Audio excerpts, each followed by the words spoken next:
Greetings from our Temecula studios. I'm Ryder Bullock. Before we get to basketball, we want to focus on a breaking news story out of the world of auto sports.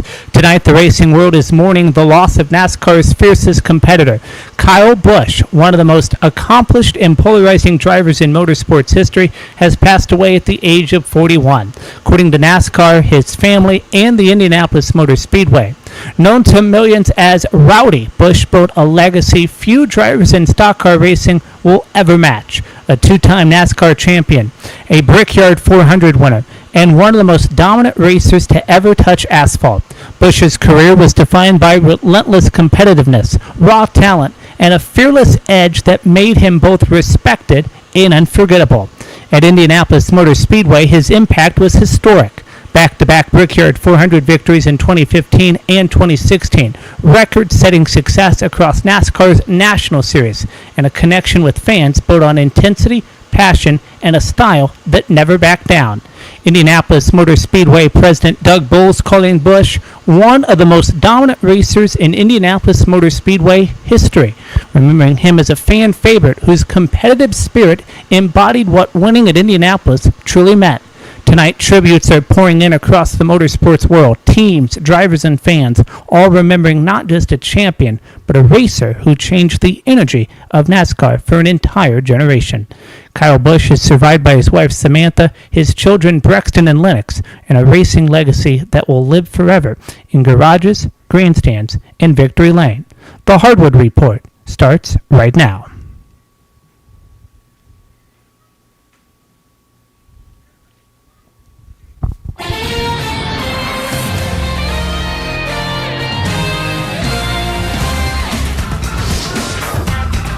And greetings once again from our Temecula studios. Ryder Bullock with you for Game 2 of the Eastern Conference Finals between the Cleveland Cavaliers and the New York Knicks. Well, Game 1 felt like Cleveland's game for most of the night. The Cavaliers looked composed, physical, and in control. Donovan Mitchell was aggressive from the start, finishing with 29 points and dictating pace when Cleveland needed offense. Evan Mobley was strong around the rim and on the glass. Their defense was active, their spacing was sharp, their perimeter shooting kept pressure on New York, and at one point the Cavaliers had built a 22-point lead inside a building that had gone unusually quiet. They had this series opener exactly where they wanted it. That's what made what happened next feel almost impossible. Jalen Brunson, who's now being called Captain Clutch all over social media, gave New York life, one possession at a time. Not frantic, not rushed, just calm. Hard playoff basketball, attacking downhill, making difficult shots, and controlling tempo, while reminding everyone why he has become one of the defining players of this postseason. The Knicks defended harder, the energy changed, the Garden woke up, and suddenly what looked like Cleveland's night became New York's moment. A 22-point deficit disappeared, overtime belonging entirely to the Knicks. Brunson finished with 38, Madison Square Garden erupted, and New York walked away with a Game 1 win that felt larger than just one night. But that was then and this is now, because Game 2 can change everything. For the Knicks, this is about pressure and opportunity. Win tonight and they head to Cleveland with full momentum and control of the series. For the Cavaliers, this is about a response. A veteran team, a 52-team win, and a team led by Mitchell and Mobley, who knows they played well enough for long stretches to win Game 1. Tonight is about composure, finishing, and proving that one collapse does not become a pattern. And as we wait on Benjamin, who is on his way, he is joining us from his car. So, Benjamin, when you look at Game 2, how does Cleveland finish the kind of game that they controlled for 3 quarters in the opener? Oh, man. Well, first of all, Ryder, I appreciate you for having me. And as I'm down the street 5 minutes, I'd like to say that we got to see James Harden finishing those shots. You know, that's my big takeaway from that game. I really do believe that the Cleveland Cavaliers could have held in that game if James Harden was making down those knockdown shots that he knows he can make. So I'd like to see James Harden, rebound mentally from the last game, wipe it clean from the slate, and come back as the James Harden we all know and love. if that's not going to happen, I believe the Cleveland Cavaliers are going to have a very hard time in Game 2. Let me talk about the Knicks for just a moment. Obviously, no one is surprised that they won. However, I don't think the game plan in the locker room before tip-off was to get down by 22 and win it in overtime. How do the Knicks avoid digging themselves out of another 22-point hole before the night is over? Well, first and foremost, I think the Cleveland Cavaliers, were dominant in a fashion that took the New York Knicks off guard because they were not ready immediately for that physicality. We saw the physicality from Evan Mobley to start the game. We saw Donovan Mitchell driving down the gut, making players uncomfortable, doing his Euro step, just walking around them. So if the New York Knicks start with very strong defense and they make sure that they also don't get in foul trouble, I think we're going to see a game that could be closer than last night, rather than seeing what I thought was a blowout, what I thought would not go to overtime. But, there were a lot of stupid idiots other than myself, I guess, who didn't know that this game would turn out the way it did, the previous one. So we'll see what the Cleveland Cavaliers come with today on the offensive side. And if New York Knicks can continue to play some defense and make sure that the Cleveland Cavaliers cannot actually put up those points. Okay, more on this game in a moment, but first here's what's trending in the NBA. Last night, Oklahoma City needed a response. Their MVP delivered one. Inside a loud and urgent Paycom Center, the Thunder reminded everyone why they are still the defending champions. Evening, the Western Conference Finals at one game apiece with a 122-113 win over San Antonio. After a quieter than usual Game 1, Shai Gilgeous-Alexander looked every bit like the league's MVP again. Calm, controlled, efficient, 30 points, timely buckets, and perhaps most importantly, command of the game when Oklahoma City needed someone to steady it. When San Antonio pushed late, Shai answered. And this was not just about star power. What separated Oklahoma City was depth. Alex Caruso gave the Thunder a major lift with 17 points off the bench, while Carson Wallace and Jared McCain each chipped in 12. The Thunder reserves absolutely flipped the game, a stunning 57-25 advantage in bench scoring. In a playoff game where every possession matters, the second unit changed everything. Then came the turnover battle. Oklahoma City thrives on chaos, pressure, and forcing mistakes, and they did it again. The Thunder scored 27 points off turnovers compared to just 10 for San Antonio. That was the defining number of the night. Chet Holmgren added 13 points, while Isaiah Hartenstein, barely a factor in Game 1, became one of the unsung heroes in Game 2. 10 points, 13 rebounds, toughness inside, second chance opportunities, and physicality that helped Oklahoma City control key stretches. Still, San Antonio kept coming. Stephon Castle continued to show why he's becoming one of the breakout names of this postseason, finishing with 25 points. Devin Vassell added 22, and Victor Wembanyama was brilliant once again. 21 points, 17 rebounds, 6 assists, and 4 blocks. His impact was everywhere, protecting the rim, rebounding, facilitating offense, and keeping the Spurs alive deep into the fourth quarter. Down 8 entering the final quarter, San Antonio made one last surge. A Harrison Barnes corner 3 with just over 9 minutes left suddenly cut the Thunder lead to 99-97. Momentum shifted. The building got tense. It felt like Oklahoma City might be wobbling. Then championship poise showed up. The Thunder answered with a 11-0 run that may have saved their season from an 0-2 hole. Jared McCain banked in a 3 during the burst. Shai took control, and Oklahoma City pushed the margin back to double digits. That was the stretch that broke San Antonio's momentum. To their credit, the Spurs never disappeared when Wembanyama cut it to 5 late, but Gilgeous-Alexander hit the closing bucket that effectively sealed it. Once again, the final 122-113. The finals, the tied series heading into San Antonio for Game 3. Benji, your thoughts on Game 2 last night? What an interesting game it was. I was saying in our previous show that Wemby has to maintain his toughness in this game. He has to continue to show that he's really, when he's on, shooting-wise, unguardable. Other than, the Alex Caruso sliding in there and playing the small man defense, which is incredible to see, I thought that, Holmgren can't do it alone, so we need Hartenstein to show up. We need J. Will to show up to really make sure that there's not going to be a Wemby that completely takes over the game with the Stephon Castles of the world and the rest of the supporting cast, making it uncomfortable for Wemby. But what we ended up seeing in the game was a little bit different than just Wemby being able to physically take over the whole game and dominate. We saw that the other players had to be involved in order to make a difference there. And at the end of the day, it didn't pan out in the way the Spurs wanted. There was a bit of a turnover issue to be had at that game. And, the way I look at it is Oklahoma City Thunder, as you said, is extremely deep. Their personnel really know their roles. Not that the Spurs don't know their role, but we really saw what home court advantage can do for the Oklahoma City Thunder. And I'm very curious if the Thunder will be able to come back with the same energy in Game 3 away from home, or if the Oklahoma City Thunder are going to continue looking as they have, where the Spurs will absolutely have to tighten up. And if they don't tighten up, I think this could be the Thunder's series. Okay.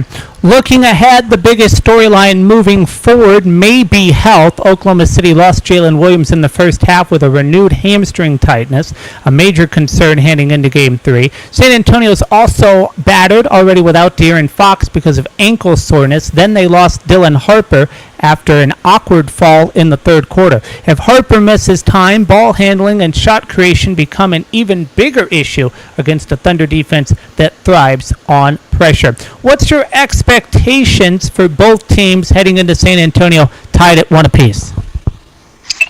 My expectations are, at least for the Spurs, first and foremost, because they're the team that's down. They're the team that really needs to lock it in.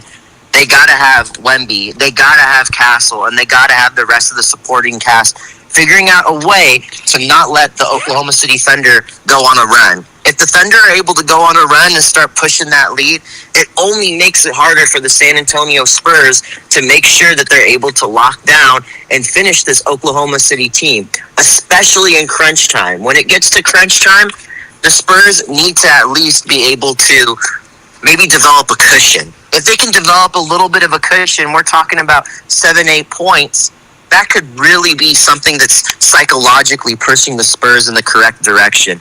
If we're not going to see that from the Spurs, again, I expect it to be a hard game because I do believe that SGA will come out firing on all cylinders. I believe that Caruso will look strong off the bench. They have Mitchell. They got Caruso. They got so many players at their disposal. And let's not forget, we got Williams, their starting guard, who's been dealing with a hamstring, but if he can come into the game healthy, I'm not sure what his status is as of now. If he's able to play, I think the Oklahoma City Thunder will continue to show again that their depth is maybe unmatched, even when we're looking at this San Antonio Spurs team, which is deep as well. Jeff Van Gundy, a name tied to NBA benches and broadcast booths for decades, may be headed back to the big chair. According to reports, the 64-year-old Clippers assistant is under consideration for the Orlando Magic head coaching job after Orlando moved on from Jamal Mosley following a stunning first-round collapse against Detroit after leading that series 3-1. Billy Donovan and Spurs assistant Sean Sweeney are also reportedly in the mix, but Van Gundy's experience, 430 career wins, an NBA Finals run with New York, and years under Pat Riley suddenly make Orlando one of the most interesting coaching searches in basketball. And in Los Angeles, LeBron James gave perhaps his most honest postseason assessment yet. Speaking on the mind game, James said the Lakers simply weren't talented enough to beat Oklahoma City in the second round. Not outworked, not outcoached, not out-toughed, just outmatched. He pointed to the absence of Luka Doncic, saying that the Thunder's depth and overall roster talent created a gap that Lakers couldn't overcome. As for his own future, LeBron says he's still taking his time. Free agency looms, but for now he says his family vacation comes first, with real decisions likely coming later this summer.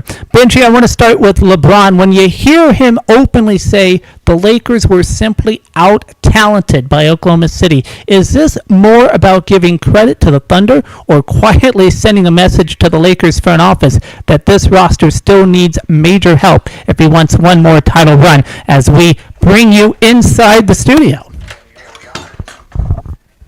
All right. Well, here we are. And to answer this question, how's it going, ladies and gentlemen? I would say that LeBron James is absolutely spot on, and I hate to say it personally as a Lakers fan that we were outmatched completely, out talented, and this is what happens when you lose Luka Doncic. This is what happens when you're relying on Austin Reeves to come back from an injury and put it all together. That's something that we would love to see. Reeves jumping in, and it looks like we're switching sides here, ladies and gentlemen. We would love to see Reeves dominate alongside Luka Doncic and giving the Lakers more of a chance to compete in such a series. But again, without that dynamic duo firing on all cylinders, and not being injured, the Lakers really did not stand much of a chance in that series. Okay. Turning over to Orlando, is Jeff Van Gundy really back on the radar for a head coaching job, or does his old school defensive mindset expectations make him kind of out of touch in today's NBA world, especially when you're looking at a young Orlando team led by Paolo Banchero, who just lost a 3-1 series against Detroit? That's an interesting question. I would like to pay attention to what the office is doing when it comes to conversations with Stan Van Gundy. If the front office believes that they can actually bring him in and kind of mold him around these young players, or maybe the young players have some say, the Paulo Bancheros of the league are able to reach out to him and say, this is the style that we want to play. But at the same time, if you have some defensive, tidbits of knowledge to throw out there at us to help us win these games, we'll take it. Yeah. Game 2 tonight from Madison Square Garden for the New York Knicks. It feels like more than just another playoff game. It feels like another chapter and what has quickly become one of the defining stories of this Eastern Conference Finals. The Knicks took Game 1 in overtime 115-104 behind another brilliant postseason performance from Jalen Brunson. But tonight, Cleveland comes in desperate. Donovan Mitchell knows the Cavaliers cannot afford to head back home down 0-2, especially against the Knicks team playing with confidence, toughness, and maybe most importantly, chemistry. And that chemistry starts with what many around the league now call the Nova Trio. Jalen Brunson, Josh Hart, and Mikal Bridges. 3 former Villanova teammates, now 3 of the emotional leaders of this Knicks run. Brunson, the closer and floor general. Hart, the relentless energy piece who seems to impact every loose ball, rebound, and momentum swing. Bridges, the versatile two-way wing whose calm presence has quietly become a vital in this playoff moment. For New York, this isn't just talent, it's trust. Years of playing together, knowing each other's tendencies, understanding spacing, tempo, and moments without even speaking to each other. In a postseason where pressure can crack even elite teams, that familiarity has become a weapon. Meanwhile, Cleveland has to answer. Can Mitchell carry the offensive load again? Can the Cavaliers clean up late-game execution after letting Game 1 slip away in overtime? And can they slow down a Knicks offense that has been one of the hottest in basketball over the last 2 weeks? Tonight, the Knicks will try to take control of the East Finals. The Cavaliers try to punch back, and before tip-off, we take a closer look at the trio that helped build this New York identity, from Villanova brothers to the heartbeat of New York basketball, in tonight's Player Focus. Long before New York, playoff lights, Madison Square Garden, Eastern Conference Final pressure, 3 young players learned how to win together. At Villanova, basketball was never simply played. It was taught, built on sacrifice, discipline, and trust. Under Jay Wright, stars were asked to defend, scores were asked to share, and teammates were expected to think like one. That was the Villanova way, and for 3 players it became the foundation of everything that followed. Back then, they were just college teammates. Jalen Brunson, Josh Hart, and Mikal Bridges. 3 young players chasing championships, without knowing basketball would one day bring them back together. Years later, that same chemistry arrived here. Madison Square Garden, the loudest stage in basketball, a place where legends are celebrated and failures are remembered forever. For years, Knicks basketball searched for identity. Stars came, coaches changed, expectations rose and then collapsed. But this version of New York began differently. It began with connection. Jalen Brunson became the centerpiece, not because he was loud, but because he was steady. He brought patience to chaos, control to pressure, and belief to a franchise desperate for leadership. He became the brain of this team. But this was never just about Brunson. Josh Hart brought grit, the relentless rebounder, the emotional spark, the heartbeat that refuses to slow down. Mikal Bridges brought balance, defense, length, and calmness, the quiet versatility that championship teams often need most. Together they bring something New York had been missing: trust, the kind that does not need words, the kind built over years, not months, rotations, reads, spacing, instinct. A basketball language spoken long before they wore Knick uniforms. Because before this city, before this pressure, before this playoff run, they were brothers learning how to win together. Got that Now, they are carrying one of basketball's proudest franchises. Yeah, I went to the library Heck yeah. Brunson up there in City down Guy's name directs it. is- Hart Oh, ignites Jason it. Tyson. Bridges Tomlin. balances Tyson. it. And together they have turned chemistry into belief. Oh yeah, it's cool. Inside Madison Square Garden, that matters. Because in New York, basketball is never only about talent. It's about resilience, accountability, grit, and identity. And now, as the Eastern Conference Finals continue, three men from Villanova have become something bigger than former teammates. They have become the heart and soul of Knicks basketball. And when you start with a team, you often talk about chemistry. And we usually start with what happens on the floor. But for this Knicks core, it goes much deeper than that. And this graphic tells the story. Jalen Brunson, 26 points a game, nearly 7 assists, the leader and closer of this team. Mikal Bridges, steady, efficient, versatile, giving New York toughness on both ends. Josh Hart, the ultimate glue guy, rebounding, defending, facilitating, doing all the little things that win playoff games. So when you talk about this trio, what stands out to me is the balance, right? Scoring, rebounding, playmaking, efficiency, all those words. And then the togetherness. This Villanova trio, they win 2 Villanova national championships and push New York to back-to-back Eastern Conference Finals appearances. But to me, what makes this group special, yes, it's chemistry, yes, it's the shot making and the points and assists, but I think it's off the court too. We talk about Jalen Brunson and Josh Hart's friendship that goes back years from Villanova to now even sharing a podcast, showing the kind of trust and comfort you can't manufacture. Brunson keeps things calm, reportedly warming up to Justin Bieber on his playlist before games. Hart, the exact opposite, all chaos, all energy, including his famous pregame jolt of nearly 500 milligrams of caffeine, which honestly explains why he attacks every rebound like his life depends on it. And then Bridges remains the quiet connector, dependable, durable, and steady. So this is bigger than the numbers. It's history,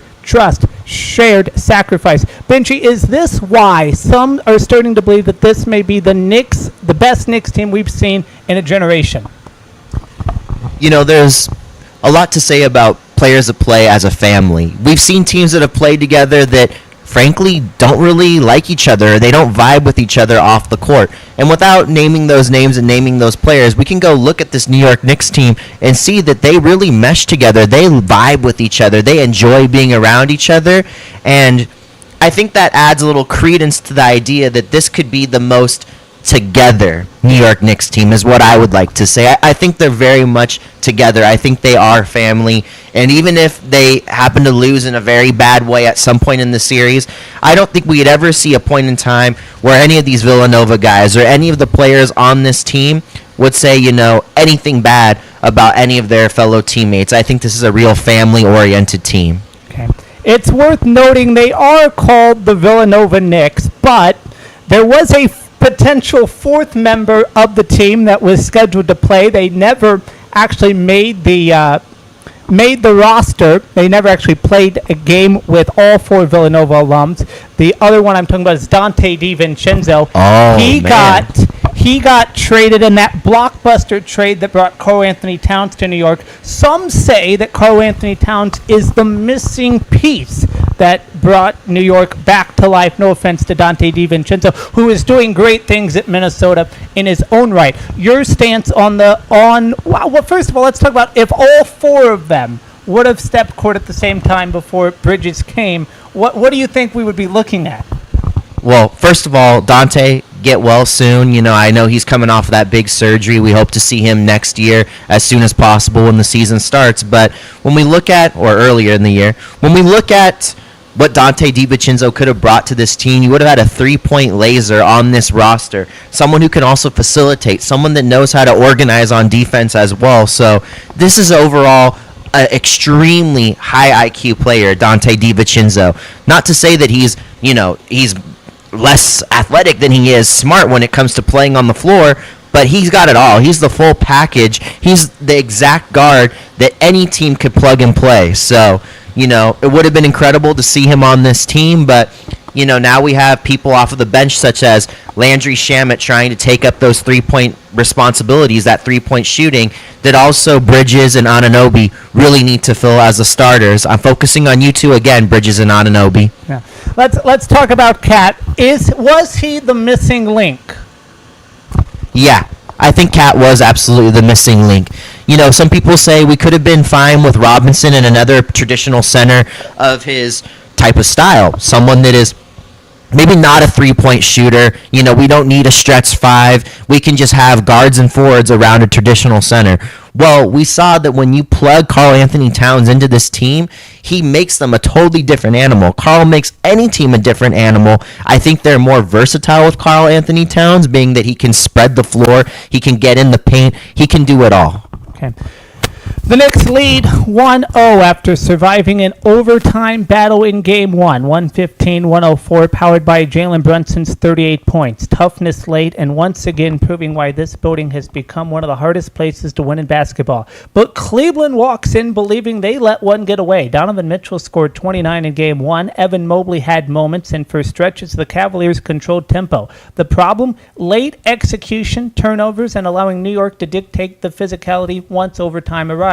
For New York, the formula is simple. Keep attacking Brunson, who has been brilliant, averaging nearly 28 points over his last 10 games. Karl Anthony Towns gives them interior scoring and rebounding, and that Villanova chemistry with Hart and Bridges continues to stabilize everything on both ends. The Knicks have won 8 of their last 10, averaging over 120 points a game. They're healthy, they're at home, and they know a 2-0 lead would put them in real contention and put real pressure on Cleveland heading back to Ohio. For the Cavaliers, this is about composure. They're one of the better three-point shooting teams in the East, but they need more from their supporting cast. Max Strus is spacing the floor, Darius Garland controlling pace, and Mobley becoming a bigger factor defensively against Towns. Because if Cleveland can't rebound better and can't finish possessions, New York's depth and physicality may overwhelm them again. So tonight, Game 2 feels massive. Can Cleveland punch back in even this series?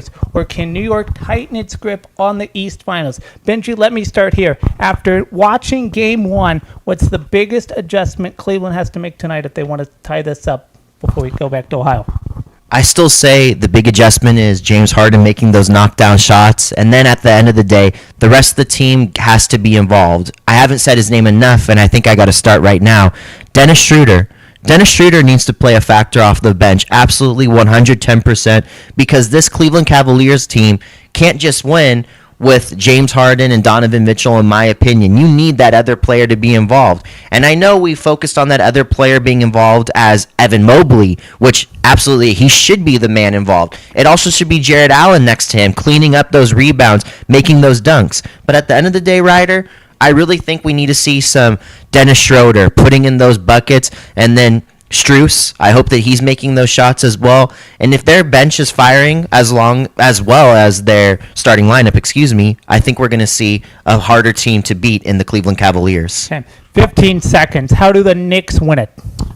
The New York Knicks win it by staying connected on the offensive end, getting those offensive rebounds, keeping their defense locked in, and hopefully they got some bench production as well. I'm looking at Jordan Clarkson. I'm looking at Landry Shamet, Jose Alvarado passing out those assists, and Robinson being a beast on the boards. Who wins and why? I think the New York Knicks are going to win again with that New York home atmosphere, keeping them in the game the whole entire way, because they do not want to go down like they did before the fourth quarter starts, I should say. Okay. For me, I have just a few questions. Can the Cavaliers finish what they started? They had New York in trouble in game one and then collapsed late. If Donovan Mitchell is going to carry this team, he needs to get help in the fourth quarter. Cleveland cannot go cold again in crunch time. Jalen Brunson's got to control this game. He was brilliant in game one in the last 8 minutes, but I need more. I need you to dictate the tempo in the first quarter, possibly. Get into the paint and force Cleveland's defense to collapse. New York owns this matchup. They know it, and they need Karl Anthony Towns on the glass. Second chance points and rebounding could decide this thing. If the Knicks dominate inside, Cleveland's in trouble. Tonight's pick and play, I like the Knicks at home. Madison Square Garden looks alive. Brunson is the best closer on the floor right now. New York looks tougher mentally. My pick, Knicks, and I'll take the 6.5. 111-102. I also lean under 214.5. Feels like a physical playoff style grinder. The Knicks take a 2-0 game series lead. That will do it for us. We'll step aside for about a minute. Let you flip over to ESPN, where Mike Breen, Richard Jefferson, Tim Legler, and Lisa Salters have the call.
Starting lineup for the Cavaliers: Harden, Mitchell, Wade, Mobley, Allen. For the Knicks: Brunson, Bridges, Anunoby, Hart, and Towns. Your thoughts on the starting lineup? Well, that starting lineup, it needs to be absolutely scoring when it comes to Brunson and Bridges and Anunoby. And then we have Cat doing his thing. We have Hart doing their thing. I want to see them all playing together and making those shots. Okay. Let's see. The New York Knicks, 9 of 15 field goals with James Harden off the court. 9 of 15 with James Harden on the court. They do better with him off the court, obviously. James Harden saying he's a great one-on-one player. He's talking about Jalen Brunson. I think anybody on an island, it's going to be a difficult. We have to do a better job of making sure he sees bodies. We have to do a better job as a team because it's not a one-man job. Your thoughts on that comment? This comes on Lisa Salters mentioning that the New York Knicks want to attack James Harden. And this is something that stands to a testament as what we were saying before. If James Harden can't be making those shots and putting Cleveland into this game, we're going to see a domination possibly by the New York Knicks. And I hate to say it that way. Again, I'm counting on, the Dennis Schroeders of the world, the Max Stresses of the world to stand with Donovan Mitchell and help Evan Mobley and the supporting cast with Allen. If we're not going to see that, it's going to be a tough one for the Cleveland Cavaliers, so Harden needs to step up. Inside the locker room with Kenny Atkinson, I can only imagine what has gone through his mind in the last 48 hours. I'm quite curious. By 22 and losing in overtime. He just, gives a huge handshake and chest bump to James Harden in the locker room. He said after the game that he wasn't really concerned. He thought the Cleveland Cavaliers played hard, and I know he's supporting his team. It's great to hear him being a positive coach, but I don't know. It was a very tough loss. No doubt about that. Interesting to see how they do on the adjustments as we wait for tip-off. Here any second. Tip is up. New York Knicks get it in the hands of Hart. Passes it to Brunson. Gives it to Bridges. We also see Hart with a little bit of an arm sleeve, so that's kind of an interesting thing. I don't believe he had it last game. Brunson floater good. Oh, Bridges with the steal, jumping in on the inbound. Passes it out. Brunson fakes the three. Passes it out. Anunoby juggles it. Passes it back out. Brunson. Anunoby again driving. Passes it out. Cat. Woo, from deep. Great three. Wow. James Harden just looked at Cat and said, oh, my God, please don't do that, man. 5-0. Knicks in the early seconds. Great defense by Bridges all over Harden. Sneakerheads are those. Is that James Harden wearing the Kobe's right now? I think so. Great shot there. How about that? Mobley for three. We like to see that.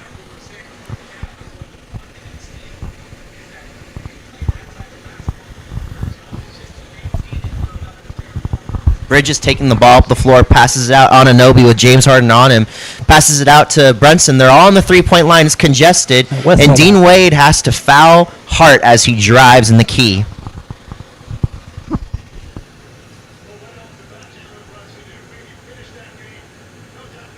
Dean Wade with the assist for Wade. The foul is on Wade. Josh Hart will go to the line.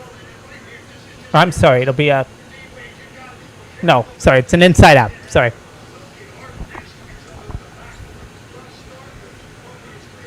Brunson inbounds it, gets it right back. Shot clock at 7. Hart from the corner. Can't get it. Rebounded Mobley. Great looking shot, though. Passes it to Mitchell. Mobley in Mobley. space. Woo!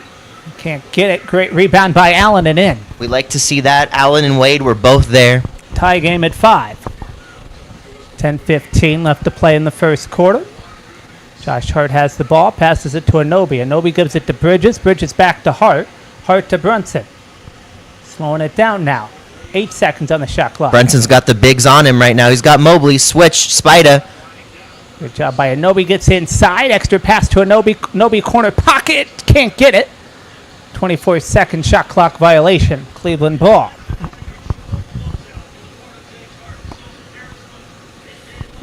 Great job by Harden in the early seconds on the defense. Yes, even though Legs is saying it was a late closeout by James Harden right there. He's giving him a little bit of grief right now, but hopefully James Harden hears it, because if he's able to play defense in this game, it really does help the Cleveland Cavaliers' odds. As he takes the ball up the floor, passes it to Mobley for three again. Check mark. Mobley's feeling it from three, ladies and gentlemen. Cleveland up by 3. Mobley already with 6 points. 2 for 2 from downtown. Looking good. Anthony. Conway Anthony Towns gives it to Hart. Hart breakaway fast off the glass and Just in. drove right past Allen. They were all messed up on defense, the Cleveland Cavaliers. How about Donovan Mitchell gives it to Allen. Extra off the glass and in. Little crossover meant to be an oop, but Jared Allen takes it out of the sky, gets one dribble, and layup.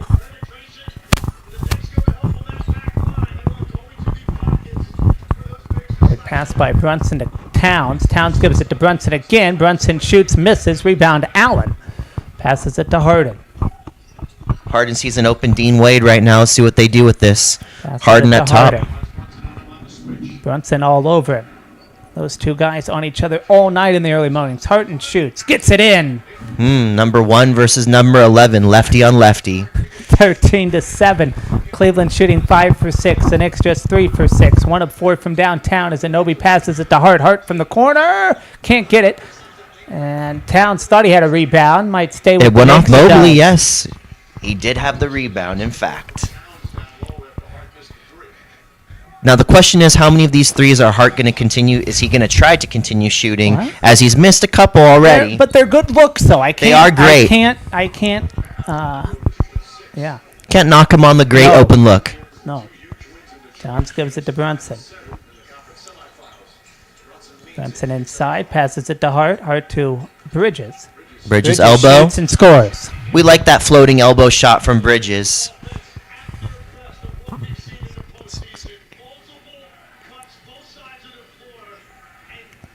13-9. Harden has the ball. Shot clock at 10. Hart shoots it. Oh, he Or thinks he's Harden fouled. shoots it. Or no? Thought he No was fouled. reaction. No whistle there. Towns gets it. Brunson hauls it to Anobi. Anobi gets underneath it and in. Oh, a little push off between Harden and Anunoby. Little hands there. The Knicks, all 5 starters have scored in the first minutes of the game. Spida could not get that over Towns. Great defense by Hart down low. Just Stole it from stayed Allen, in but bounds. he stood on the line. Oh, I thought he got in. I thought he saved it. He did not, though. It was very close. Look at this. Anobi all over Harden. I think he got a hand on that.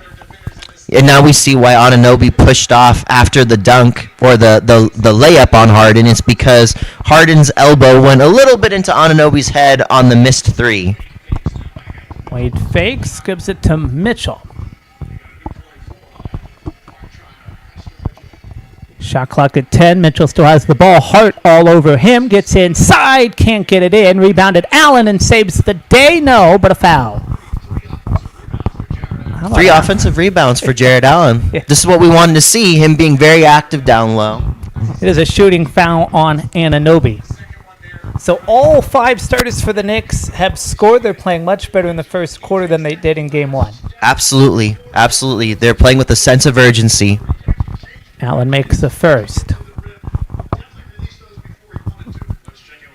Lisa. Well, Donovan Mitchell did go back to the locker room in the fourth quarter of game 1, and I walked by him on my way into my seat after the third quarter interview, and I saw him going back to the Cavs locker room and asked him if he was okay. He said, yeah, I'm good. He was also asked after practice yesterday if perhaps he'd been playing through something late in the game. Perhaps that was why he was quiet down the stretch. He said, no, I feel great, but Kenny Atkinson has said that there was something. And that's interesting. We asked Kenny how Mitchell is for game 2. All we say is that he talked to him this morning, and Donovan said that he was ready to go. Okay. Allen made the second free throw. Hart tried to shoot it, misses it, rebounded Harden. Your thoughts quickly on what Lisa said. I'm a little bit surprised to hear that Donovan Mitchell may be going through something, and Kenny Atkinson alluded to there is a little something when Donovan Mitchell did not allude to that. I wonder why Kenny felt like he should have alluded to what's going on there as Mobley gets a layup down low against the trees. Very curious situation. 17-11, Cleveland up by 6. Mobley has 8 points, 2 for 2 from downtown, 3 for 4 on the day. Brunson double team, gives it to Hart. Found a lane, decides to drop back, gives it to Brunson. Shot clock at 5. Brunson again double teamed. Hart with an open look. Can't get it. And that's trust right there to let him shoot that. It's his. Oh, he steals it though from James Harden. James Harden a little bit lackadaisical on 2 inbound and pass this series. Out of bounds, though. How about Evan Mobley just right here all over? Look at that. Bridges could not do anything. They call Bridges a small when he's playing against Mobley. Yeah, 17-11 in the opening minutes here.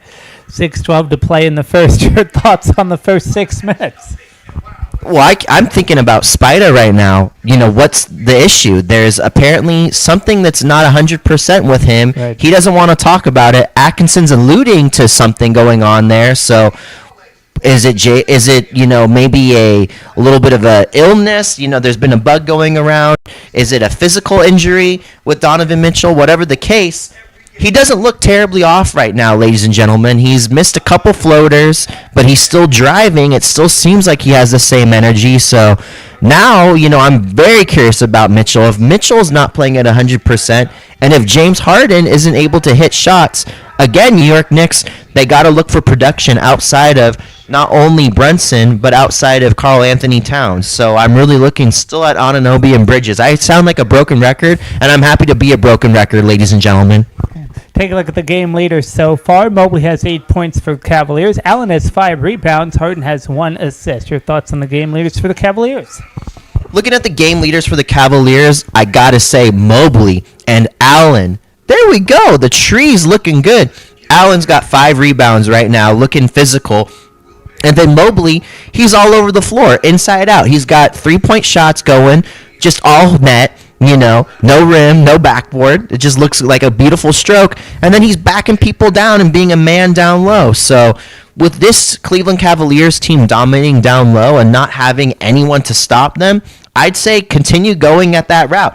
Go down low. If you can pass it out and get an open 3, take it. But if you can out-physical the New York Knicks, might as well do that to get your points. For the Knicks, it's all Karl Anthony Towns. 3 points, 1 rebound, 1 assist. Your thoughts on Towns? My thoughts on Towns is he's got to be a man. Show it to Mobley. Be a man down low. Start backing him down. Try to get your little jump shot going. Whatever you can do to bring this New York Knicks team a little bit more, let's say, bring that mojo into the building. You have Josh Hart missing 3 shots. That does take a little bit of the air out of the tires, but it's not something the New York Knicks can't bounce back from. 17-11, we're in a Knicks time out. 6:12 to play in the first quarter. My thoughts on Karl Anthony Towns. He's playing aggressive, already 3 points. I know that's not much, but in the first 6 minutes, what can you expect, especially in this physical first quarter? We've already had some fouls and other things called. It's been physical. Knicks shooting 5 for 11, 45% from the field, 1 of 6 from 3. Towns making the lone 3. 3 points there for him, 1 rebound, 1 assist. James Harden also has 1 assist. Allen 5 rebounds, Mobley 8 points, Cavaliers looking kind of like they haven't missed a beat. Exactly. Okay. Well, we talked about this wrestler, Donhausen. We did. In the last stream. He got a Knicks jersey before tip-off. He's got his own custom Knicks jersey with Danhausen. The curse has been lifted. He put a curse on the Cavaliers, which may explain why they blew a 22-point lead. Since he's lifted the Knicks curse, though, they're 7-0. Wow, okay. Shouts out to Dan. Look what you've done.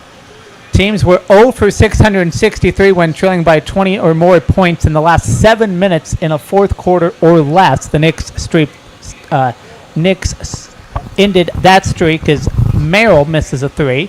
Brunson fighting for it, gets it back. The energy right there was a little bit helter-skelter, folks, so we'll see if that continues as it was in the last game or if things get calmed down pretty quickly here. Brunson seems to have calmed it down. He's passed it inside, and we lost the ball. Who's it off of? We don't know. Okay, it is back to being the Knicks ball. Yeah, Knicks ball. Strus is in there for Cleveland. No changes for the New York Knicks. No. First turnover for. That's a great shot by the Cavaliers. Hopefully this will get Josh Hart going. Great shot by Josh Hart. Cavaliers' first turnover of the game for Cleveland. Let's keep an eye on when Donovan Mitchell comes back in this game. It's interesting to see him out at the 5-minute mark at this juncture of the game. Merrill double team, stripped. Anunoby has room to run. He takes it on Sam, passes it in. Bridges Easy. and gets it in. 2-point game. Cleveland. Set to see McBride and Robinson check in as Harden passes it out. Merrill misses. Towns passing it to Hart. As they running fought for the play. rebound. Woo! Little collision there. Hart passes it out, Bridges knocking Sam down. inside off the glass. Can't get it. Rebounded Allen. Passes it to Harden. Harden to Strus. Bounce pass to Merrill. Corner pocket. Fires and good. This is Dean Wade actually on the three. They look similar from behind. Oh, yeah, it was. Max Strus and Wade. I've got to get my numbers, guys. I'm so sorry. Sam's wearing the yellow banana shoes Yeah. as we speak. Thank you. Towns off the glass Wow, and in. Towns. The English on that to fly through Allen. What a shot. Flying in for that layup. Shaking his head, talking. He's still talking. Think he believes he's fouled on that. Got the stank face going on. Knicks leading in the paint 14-6. Allen. Oh, Allen taking it on Towns. Oh, he misses the left-handed layup. All right, pushing the pace. Passing it to Towns. Back pass. Thought about a three. Ooh. Towns and Allen are going at it right now, All ladies over. and gentlemen. And again, no whistle off no the glass. whistle with the layup. Towns wanted a foul. I think everybody wanted a foul. Towns is in disbelief. The whole stadium's in disbelief. Kenny Atkinson's in disbelief for another reason, and that's because how do we play defense here? No idea. Look at Carl Anthony Towns just getting in. Fouled probably twice on that play. No call, no needed. I'll get it myself off the glass. It's a 1-point game. Cavs call timeout.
Carl Anthony Towns leading the Knicks with 7 points, 4 rebounds. Knicks down by 1. Different kind of feel than game 1. Very different. It looks like Towns just decided, you know what, Mobley and Allen, I'm not going to let you out-big me. I'm not going to let you out-physical me. I'm just going to go take it to you right now. And that's exactly what he's been doing. And it's making the New York Knicks feel like they have a chance right now to just dominate and take control. 2 no calls on Carl Anthony Towns back-to-back possessions. Do you think he's upset about that? Yeah, I think he's upset, and that's going to be fuel to the fire for Carl Anthony Towns. So we'd like to see him keep pushing it, as right now the game seems to be swinging in the favor of the New York Knicks. But we know how the NBA basketball is. It's a game of runs, so we'll see who continues to push the ball and get on this run. Cavaliers so far shooting much better from downtown. 4 for 7, 57%. We've seen them take 50 three-pointers in game 1, looking like they've maybe moved away from that in the early going at least. Absolutely. This is now going to be anyone's game, as it's an early game, but we don't know who's going to come out firing. We need to see these players showing what they can do, and we'll go from there. Points in the paint. Knicks lead at 16-6. For the Cavaliers, Mobley has 8 points. Allen has 6 rebounds. Wade has 1 assist. Cavs lead at 20-19. 3:39 left to play in the first quarter. We're in a Cavaliers timeout. Substitutions coming your way. Mitchell Robinson enters the game for OG Anunoby. Shimmitt is in for Hart. McBride enters for Towns. Schroeder enters for Allen. Mobley enters for Harden. Mitchell enters for Wade. Your thoughts on the substitutions? That was only 2 minutes of Donovan Mitchell being out of the game. Yeah. So we were going to keep an eye on that, and of course we did. And here's a steal. Wow. Shamet. Brunson for 3. Well, there's, I guess, Thought a whistle maybe. I didn't hear the whistle. Sam Merrill's incredulous right now. Sam Merrill went out of bounds. Merrill, okay. And we're Went out of seeing bounds before Brunson caught the ball. we're seeing Schroeder on the floor with Mitchell. So we'll see if this can be the lightning fast lineup that can just run straight through the New York Knicks. As Brunson tries to be that man, he passes it out to McBride. McBride to Shamet. Shamet stutter step on the three-point line out to McBride. Passes it out to Bridges, going down and in with the little layup teardrop. How about that? Knicks take the lead. 21-23 minutes to play here in the first. Mobley. Robinson guarding him. Thin air for Mitchell Robinson out there. Merrill to Schroeder. Schroeder to Mobley. Mobley thought about a shot. Robinson said, not in my house. Robinson takes Wow. it in anyway. How about that hook shot? Robinson tried to stick with Mobley all the way in there, and you just saw Mobley just glide on in and slam it. Already Oh, has but here's 10 Robinson points. again tied up. They are going to hack a Shaq. Mitchell Robinson. We just saw Sam Merrill give him the bear hug. So Robinson will go to the line, and if you're going to foul a Knicks player, might as well foul Robinson. Absolutely. And Robinson's saying my bad right now to Bridges, because on that closeout, we had a little bit of a chance to see some defense, but Mobley just tight-roped that line of out of bounds and came right under the hoop to slam it on Mitchell Robinson. Robinson just 2 for 8 in game 1. He tries his first of the night, and it's a miss. The form is a little different the way he's shooting that free throw, but it's still kind of just like a laser shot put. It just seems like the ball doesn't fit right in his hands. We had 4 points in game 1. Did have 6 rebounds and 2 steals. His second free throw coming, also no good. Rebounded by the Cavaliers. We're going the other way. Schroeder passes it, gives it in to half court. Schroeder going to take it himself. Shot clock at 10, looking for a lane. Finds one off the glass, can't connect. Rebounded Bridges. He pushes the pace now. Crosses half court with 20 on the shot clock. Passes it to McBride. McBride shoots and Wow, scores. with a jumping Merrill, hand in his face, no problem. Knicks up by 2 with 2 to play in the first. Just 2 for 7 from downtown. Mitchell As goes for an Mitchell immediate goes three, for can't 3. do it. Bridges again taking the ball up the court. This is Passes it to different. Brunson. We did not see this in the last series. Mitchell all over Brunson. Or not, no, yeah. Brunson finds open look, can't connect it though, and the ball goes out of bounds. Do we have a wedgie? We don't. Nope. No wedgie, no broomstick needed. Look at this pass here by McBride just didn't care. He said, I'm nailing this. I don't care if you're flying at me at 1,000,000 miles per hour, Merrill. They were 9 for 11. Well, they're 9 for 11 from 2, 2 for 8 from 3. Great in the shooting early by the innings of Knicks. The first quarter. Great shooting. But Mobley's a great shooter, too. Can't Oh. get it. Shaman with the rebound. Great Passes it to looking Brunson. free throw jumper, though. Brunson finds room from the free throw line. A little short. Rebound Strus. He's yelling at Robinson, that's an alley-oop, bro. Merrill finds it off the glass. And Little in. Euro step layup for Merrill. Tied at 24 with 65 seconds to play in the first. Legs is saying that this needs to be Merrill's game for Cleveland to stick in it. Brunson to Schroeder. Or Shamet. Brunson to Shamet. Shamet passes it back to Brunson. Brunson Oh, double Brunson teamed got and a fouled whistle. before he shot it up. Brunson's still trying to communicate with Robinson. Okay, they talked about it. We're done. Good.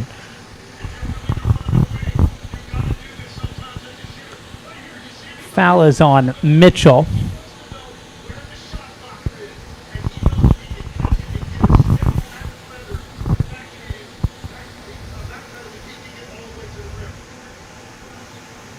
Inbound pass to Shamit. Brunson breaks free. He's got Schroeder on him, and then he's got Spida on him. Yeah. Little zone D. Inside. Trying to get the elbow. Can't get it off. And a whistle. Shamit got stuck in the air. Passes it out. Shamit down low. Oh. How about, oh, waved Off off. the rim, but nope. There's Waved holding off. down low. Fouls on Looks like Struess. Struess. Yeah, loose ball foul for Struess. Did not let Mitchell Robinson jump. Oh, no. He pushes him. He clears him out with two hands. Yeah. Well, I don't think they mind that foul that much because Robinson is having a difficult time at the free throw line. As I say it, the form looked better, but it was in and out. This is the first. Knicks are in the bonus. Tie game here with 33 seconds to play in the first. Just 2 for 8 for the series for Robinson. 0 for 3 on the day from the line. No points yet for Mitchell Robinson. Off the glass. I think no Robinson good. should Rebound to actually Struess. work to follow up his own miss at the free throw line at this point. Cleveland shooting 43%, 4 of 8 from downtown, 2 of 2 from the line. Is Schroeder. Passes it to Spider. 8 seconds here. Spider in the Great paint. D by Passes it Shamit. to Oh, Merrill. unlucky by Merrill, but Mobley with the rebound. Back to Merrill. Gets it again. Passes it to Mobley. Mobley to Schroeder. No shot clock now. Final seconds here. Mitchell has it. Is he going to shoot it? He does is. from 3. Check mark. Woo! And Cleveland takes the lead with .7 to play in the Hail first. Mary, Bridges, nothing. Short. And Cleveland leads it 27-24. And for all those Larry Nance fans, Larry Nance is on the bench. I don't think he was listed as having an illness today. Well, we're picking up right where we left off. Mobley, 10 points. Allen, 6 rebounds. Schroeder with 2 assists. How about Towns with 7 points and 4 rebounds? And we see how this game of runs goes. Without Karl Anthony Towns on the floor, the Cleveland Cavaliers did come back in.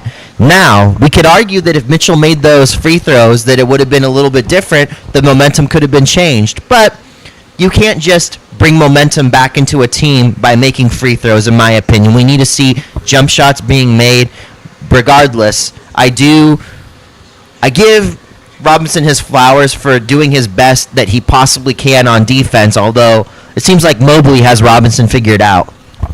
Knicks shooting much better in the first quarter than they did in the first quarter of game 1, 52% for the Knicks. But the free throw woes have continued from Robinson, and the 3-point woes, say that 3 times fast, has I'm not going to. also been troubling for the Knicks. 2 of 8 on the day. Josh Hart, probably a big reason for that early. Yes, correct. You know, again, for the Josh Hart fans out there, he's going to be out there with his aggression. He's going to be out there being the lunch pail guy, being scrappy, trying to make steals, and he's going to continue to be on the floor because of that. But if he's not going to make shots late in this game and it's going to be a close game, I have a feeling that guess who we're going to see instead of Josh Hart? Landry Shamet, once again. And if it's not Landry Shamet making the shots, they may try to defer to McBride or to Clarkson. Although it seems that McBride is the one nailing the shots who has the trust of the coach right now to be on the floor before Jordan Clarkson, as we've seen. Shamet was a big difference maker in game 1. Will be interesting to see how the Knicks use him in game 2. You see Mitchell kind of limping. Yeah, a little gimpy. I wonder if it's a knee or a calf, but he looks good right now, but he did twist an ankle previously. Only has 3 points. Are you concerned if you're the Cavaliers? I am a bit concerned. Again, you know, we need to have production from Spida, from Harden, from Dennis Schroeder, and from Strus. And when you have all those guys firing on all cylinders, this is a dangerous Cleveland Cavaliers team. But at this moment in time, they're relying on the trees. They're relying on Mobley and Allen. So we'll see if Mobley and Allen can continue to stifle this New York Knicks team down low and on defense. Cavaliers lead it 27-24. Mitchell Robinson's going to take a break. So is Jalen Brunson. Karl Anthony Towns entering the game for him. Jose Alvarado enters the game for Mikal Bridges. Josh Hart in for Mitchell Robinson. Your thoughts on the Knicks substitution? Energy bunnies and pestering defense. Jose Alvarado and Josh Hart are those guys. Although I know what people are saying, they're concerned about the size with Jose Alvarado right now. Will this cause a problem when it comes to a mismatch on the court? We're going to see it as Lisa Salters jumps in for the Corona access with Mobley.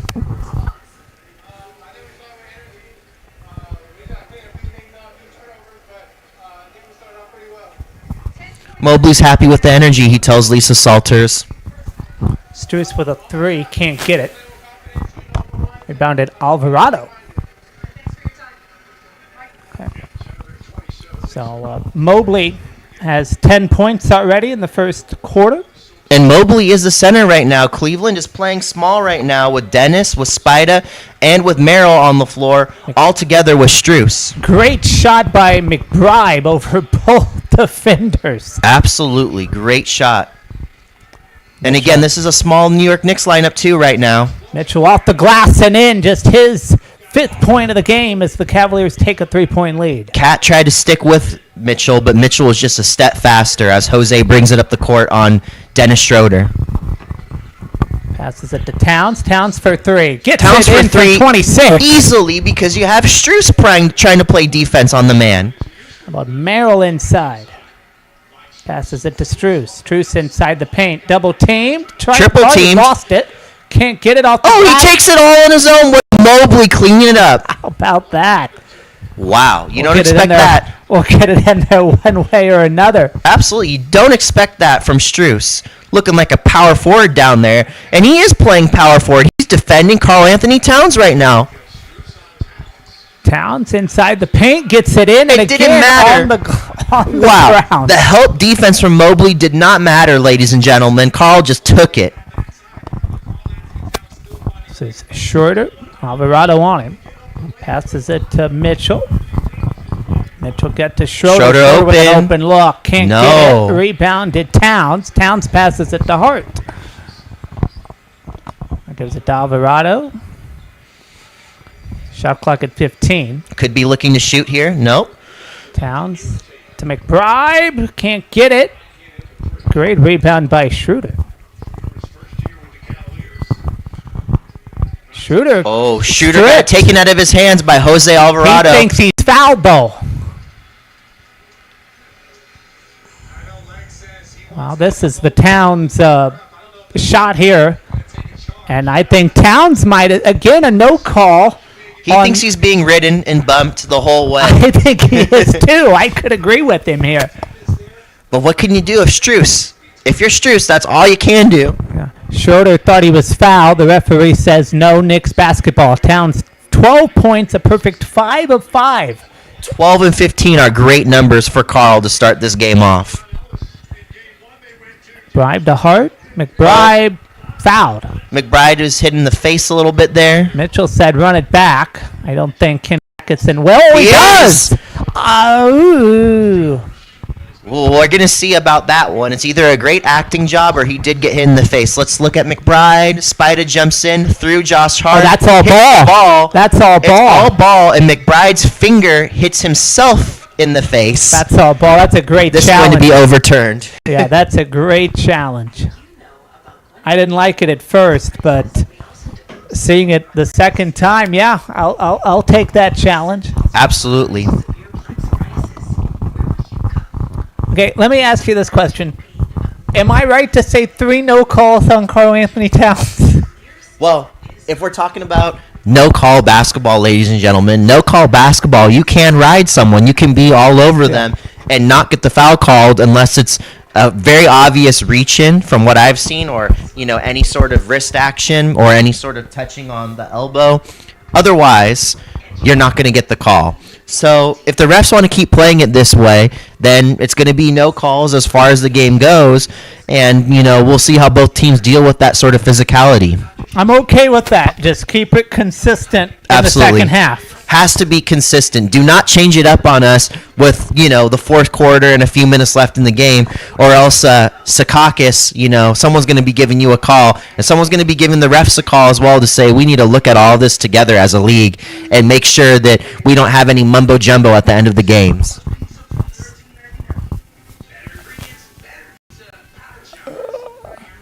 Referees tonight, Ray Acosta, Zach Zarba, James Williams, and Sean Wright. Another incredible crew for these Eastern Conference Finals. We had Scott Foster in Game 1.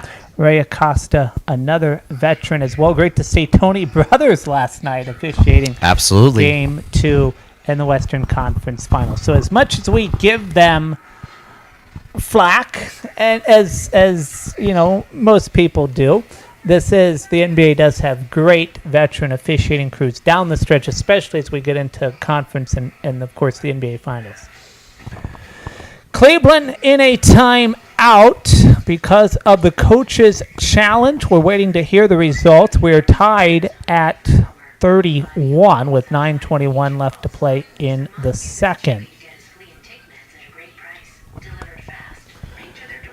Knicks shooting an incredible 56% so far. We'll see if they keep it up. Just 3 for 11, though, from downtown, 27%. For Cleveland, shooting woes, 39%, but they are doing well from downtown, 42%. Your thoughts on the shooting so far?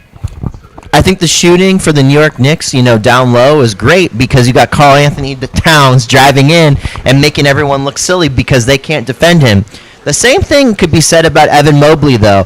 We got 5 for 7 shooting, Evan Mobley, down low, mostly, and the same with Karl Anthony Towns. He's 5 for 5.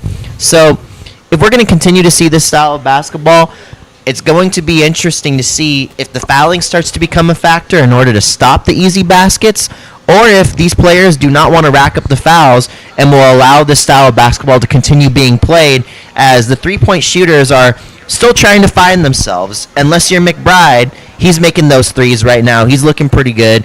And then on the other side, the Cleveland Cavaliers, it's been just Mobley.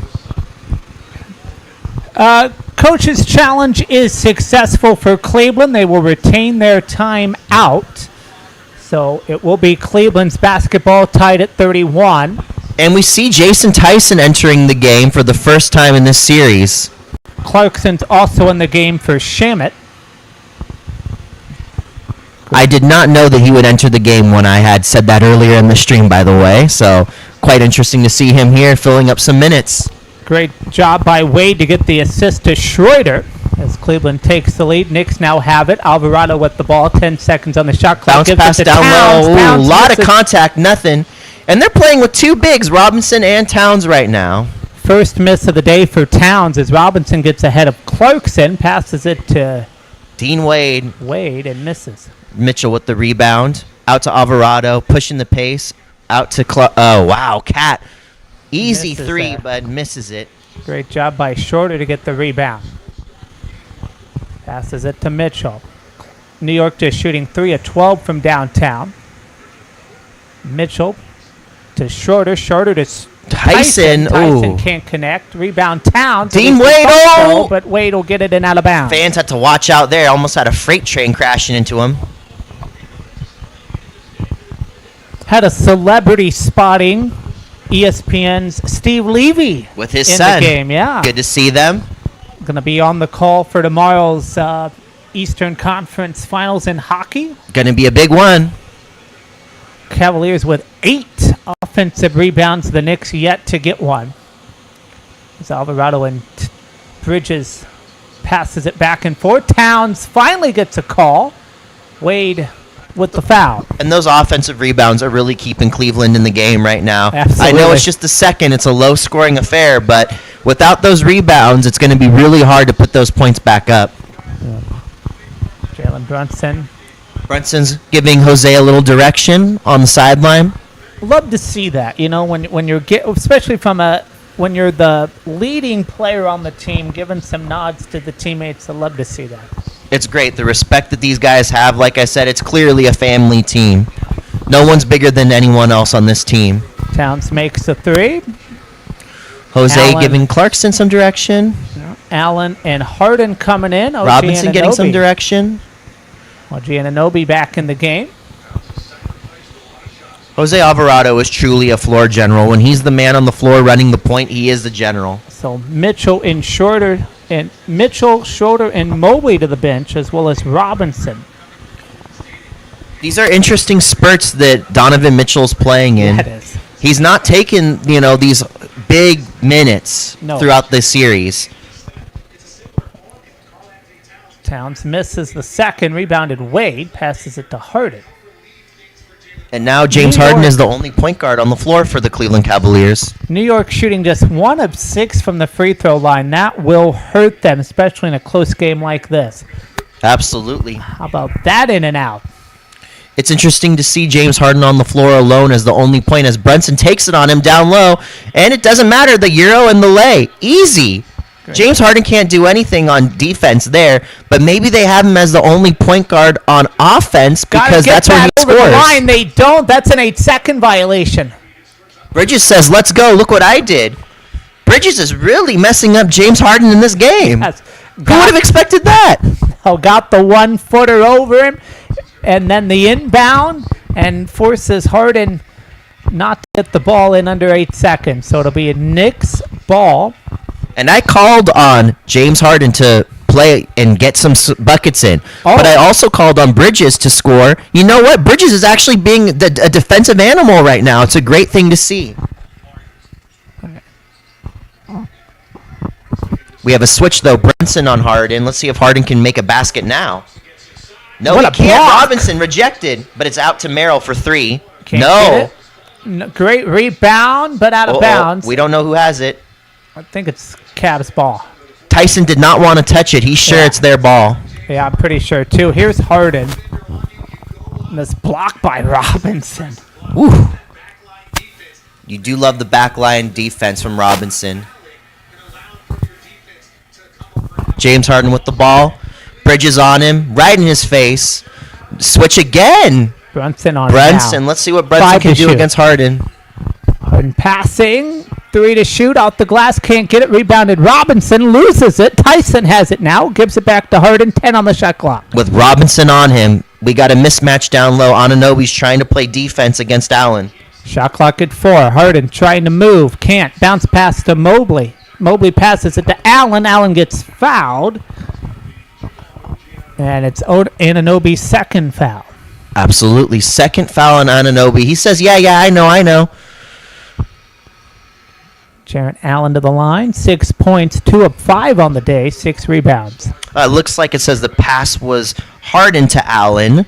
Yeah. We see Mobley, he's still on the bench here with Dean Wade taking those minutes and Tyson taking those minutes down low.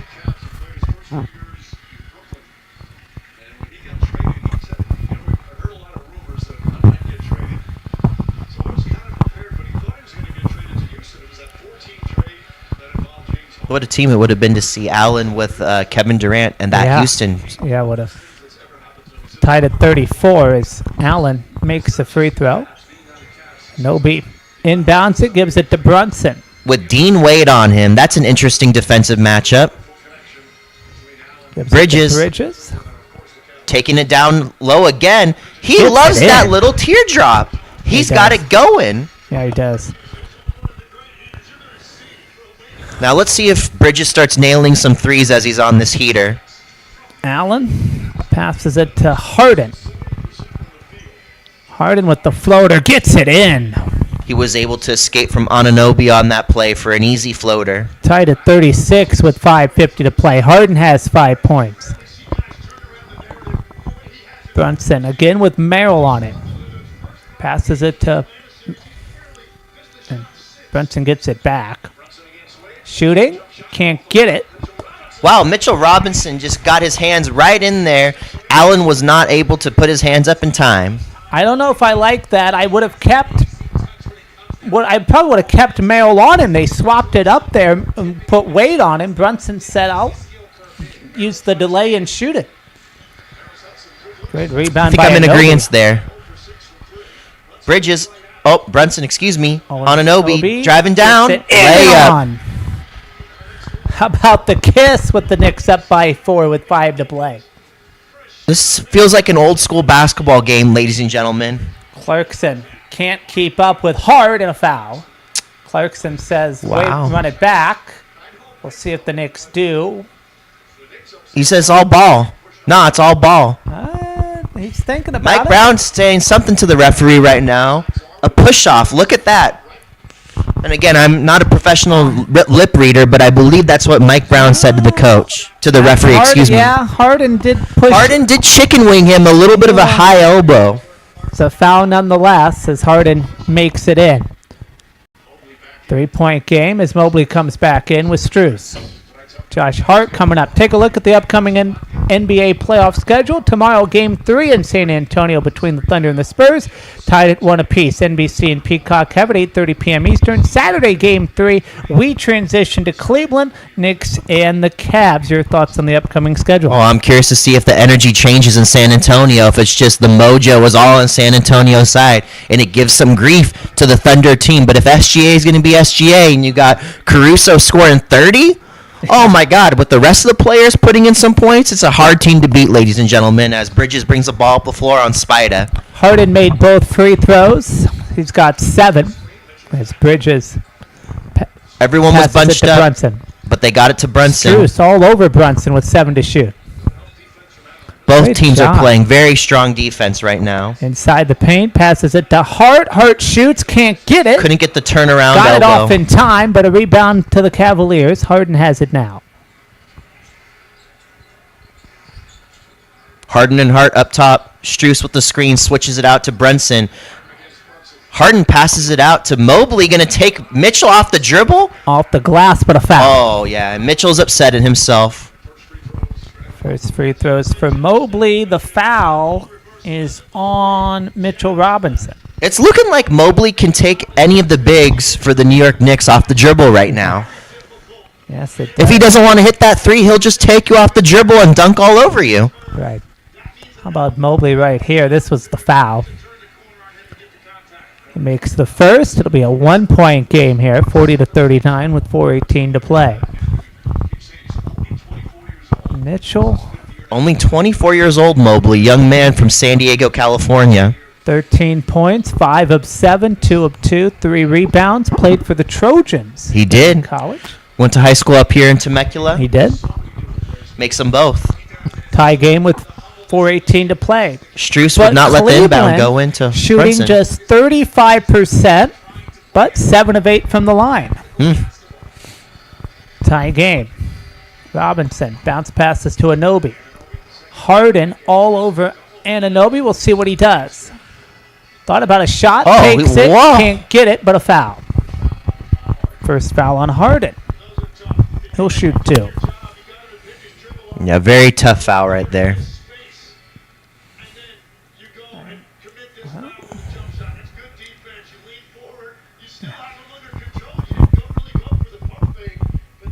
Makes the first. 41-40 with 4 to play. Hope you stay tuned for the Hardwood Report at the half. Scores and reactions from this game, plus a preview of Game 3 in San Antonio. All that and more coming up next on the Hardwood Report at the half. We'll see if there's going to be another overtime, ladies and gentlemen. And Anunoby makes them both. So it's a 2-point Knicks lead. Strus has it. And Anunoby 12 minutes, 6 points, 2 of 3 on the day. As Allen gives it to Mitchell. Mitchell, three. step back three with Hart all over him. Hits every part of the basket, and Doesn't Mitchell with the go in. rebound. Good job. Bridges takes it up. Bridges coming in. He's Passes trying to get it to Brunson. Brunson's saying, Harden just pushed me all over. Passes it out. Bridges again. Hart, can you corner make pocket blocked by Mobley, but gets it in. Woo! Mobley got a hand on it. But it went in anyway. That's his first 3 of the day. 1 of 4 Struess. Oh, pushes. No, shot's waved off. It's a foul. Struess doesn't like the call. Think he's alone in that. Yeah. Does he get his feet set, Brunson? Oh, it looks like Push-up, actually yeah. a flop. Oh, it looks like a flop by Brunson. Wow. Oscar goes too. Hey, a lot of good actors in New York. He That's learns true. from the best. Madison Square Garden. Trying to one-up LA with the acting. Yeah, well, Madison Square Garden, not too far from Broadway. That's so true. It's a 5-point Knicks lead. As Brunson gives it to Hart. Hart gives it back to Brunson. See if Brunson has something to say to Struess about this. Knicks shooting 8 of 14 Pick. this quarter. Switches it to Harden. And one. Oh, wanted the contact. He Jumps into wanted the Harden. Did contact. not get called. Great job by Brunson to try and get the contact as a whistle. Spida wanted the call, and he got it from getting grabbed in the backcourt by Hart. Knicks call timeout. Hart and Struess were pointing at each other. Interesting. I wonder what that was about. 45-40. Knicks up by 5 with 2:56 to play. A little physical coming down the stretch at the first half. Absolutely. And interesting lineup for both teams, actually, in the end of this second, but the halfway point, I should say. Less Landry Shamet for the New York Knicks. And for the New York Knicks, we saw Jason Tyson, but we also saw more focus on having the starters play their minutes, having more minutes there for those starters. So we'll see if we can see a little bit more of Dennis Schroeder getting on the floor. It seems like they like going with Struess right now. He's a little bit of a body. He's able to be physical for his position. How about Josh Hart? Mobley got a hand on that basketball, but it still goes in, his first 3 of the night. Yeah, what a good shot, was able to get there and have Mobley rotate over as quick as he could, but it didn't matter. He was able to make that shot, and hopefully it changes Hart. Again, it's about mindset. You believe that you can make that shot, I hope that you will. It So only takes one to get hot, and the Knicks have been hot, shooting 54% on the day. But the three-point woes, they've gotten better, 29%, especially when you think Cleveland's only shooting 28. exactly, and you had Bridges on that heater as well, so we'll see if Bridges can come in after that timeout and continue to make those knockdown shots. As, by the way, I correct myself, we're at the 3-minute mark. I was a little bit confused there. We just saw ESPN update itself, so we are not at the 5-minute mark. We're at the 3-minute mark, ladies and gentlemen. Yeah. 45-42, 56 to play in the second.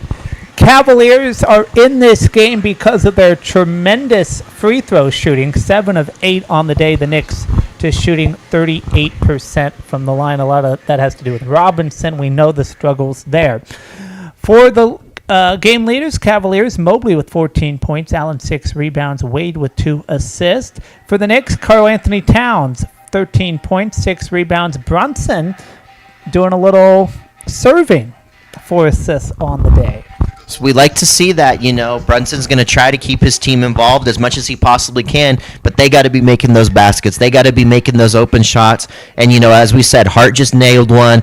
We've seen McBride off the bench hitting those shots, although he was on the floor with Jose Alvarado for the most of that period. So we're going to look to see what the rest of the supporting cast can do. I'd like to see some bench production for the New York Knicks to help, even though, of course, Jalen Brunson would like to probably have some assists there when it comes to his Villanova player, his Villanova buddy, Josh Hart. And we'll see where the rest of it goes with Brunson, hopefully, with Bridges staying on a heater, and with Karl Anthony Towns hopefully being able to pick up where he left off. 45-40, 2:56 left to play in the second. We're in a Knicks timeout. It will be Cavs ball, though, when we come out of the timeout as Josh Hart picks up the foul. We'll see what the Cavaliers can do. For the record, Game 1 was close at halftime, just a 2-point Cavaliers lead before the Cavs went on one of them crazy third-quarter runs, and then the Knicks followed it with that 44-11 run as we watch this rebound here. And how about Harden? Merrill. Okay. 0 for 6 for Merrill. It's a shame. All of his shots really look pretty good, and they're just not going in right now. So Mitchell makes his first free throw. So 45-41, 2:56 left to play in the second.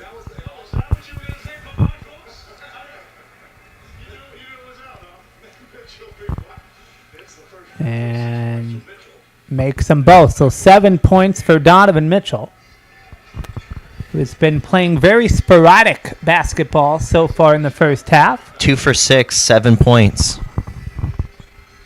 It's the Hart. Passes it to Brunson. Brunson double team. Now Harden all in one-on-one. Bounce pass to Hart. Open Again. look. Can't get it. Rebounded Anunoby, but it won't matter as Mobley picks it up. Passes it to Mitchell. Passes it to Mitchell. Thought about a pass. Shoots an open space to Harden. To Harden. It didn't matter that Hart was right there in his face. Just shoots it right over him. Knicks thought they had a turnover, but it's a three-pointer for James Harden. He's got 10.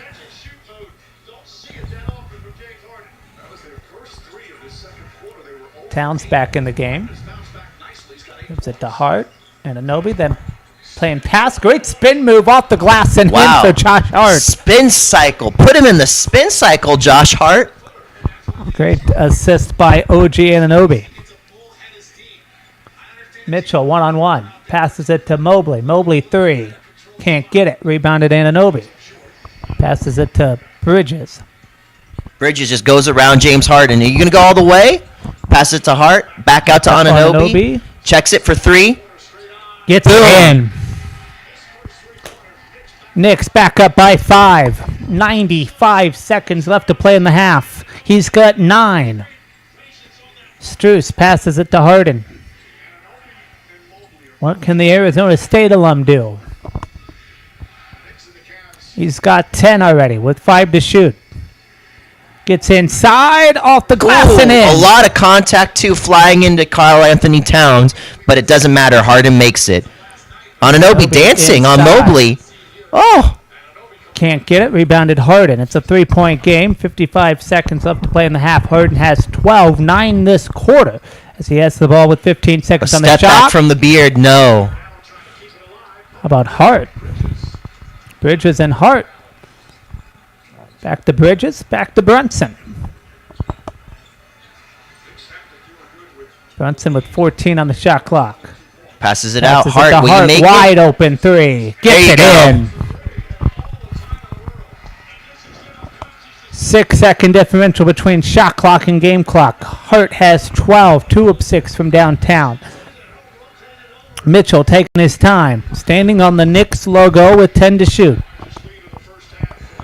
Passes it to Mobley. He gets Inside inside. alley-oop. Passes it to Allen, and the layup's good. No shot clock now as Hart dribbles it. 8 seconds. 5 Hart seconds. for three again. They left him Hart. alone. No, he knew good. he missed it. He came in for his own rebound. And Foul? Is it a foul? it's It's a foul, on Strus. Wow. Okay. So it'll be Knicks ball with 1 second left. Kenny Atkinson. Strus says again, that's so bad to the refs. Yeah, I don't know if I like this. Yeah, he's turning around trying to catch the ball, Strus. He has no idea that Hart's going to run into him as he's trying to go for the ball. I think there's going to be a review here. I don't like this call. It looks like a loose ball foul from Hart, if anything. Yeah. But no, it's inside out. 1 second left. Just a catch and shoot here, maybe? McBride will Got it. inbound it. Shouts out to the guy with the Israel hat at the scorer's table. Yeah. It's Shavuos, so Hag Sameach to everyone who's celebrating. Oh, I'm sorry. Ananobi's going to inbound it. Passes it to Brunson. Corner pocket. Good if it went, but it did not go in. So Knicks lead at 53-49. Jalen Brunson with just 2 points. Donovan Mitchell with 7 points. We'll step aside. Hardwood report at the half coming your way in about 2 minutes from now.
Halftime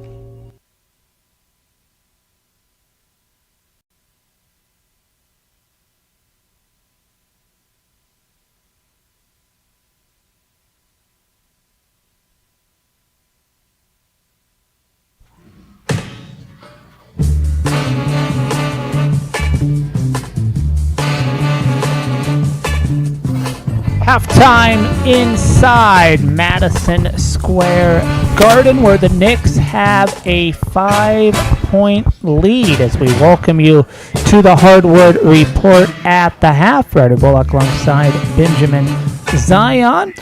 Take a look at the first half stats, and the Knicks hold the edge over Cleveland. And this first 24 minutes has been a story of efficiency, ball movement, and physical interior basketball.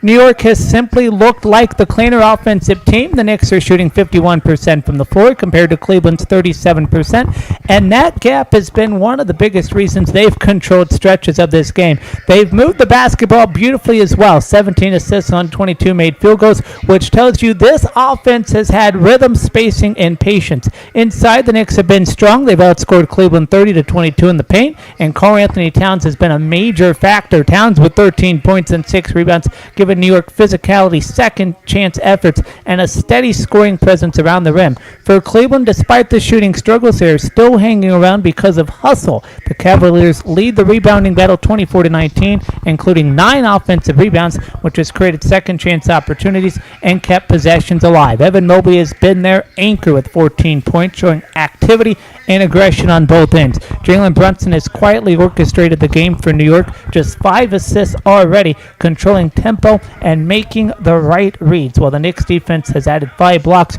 protecting the rim and making Cleveland work for every look. One number to watch in the second half, ball security. Both teams with only 4 turnovers, meaning this game may come down to execution, shot making, and who controls the paint late. So we bring in Benjamin here. We head into the third quarter.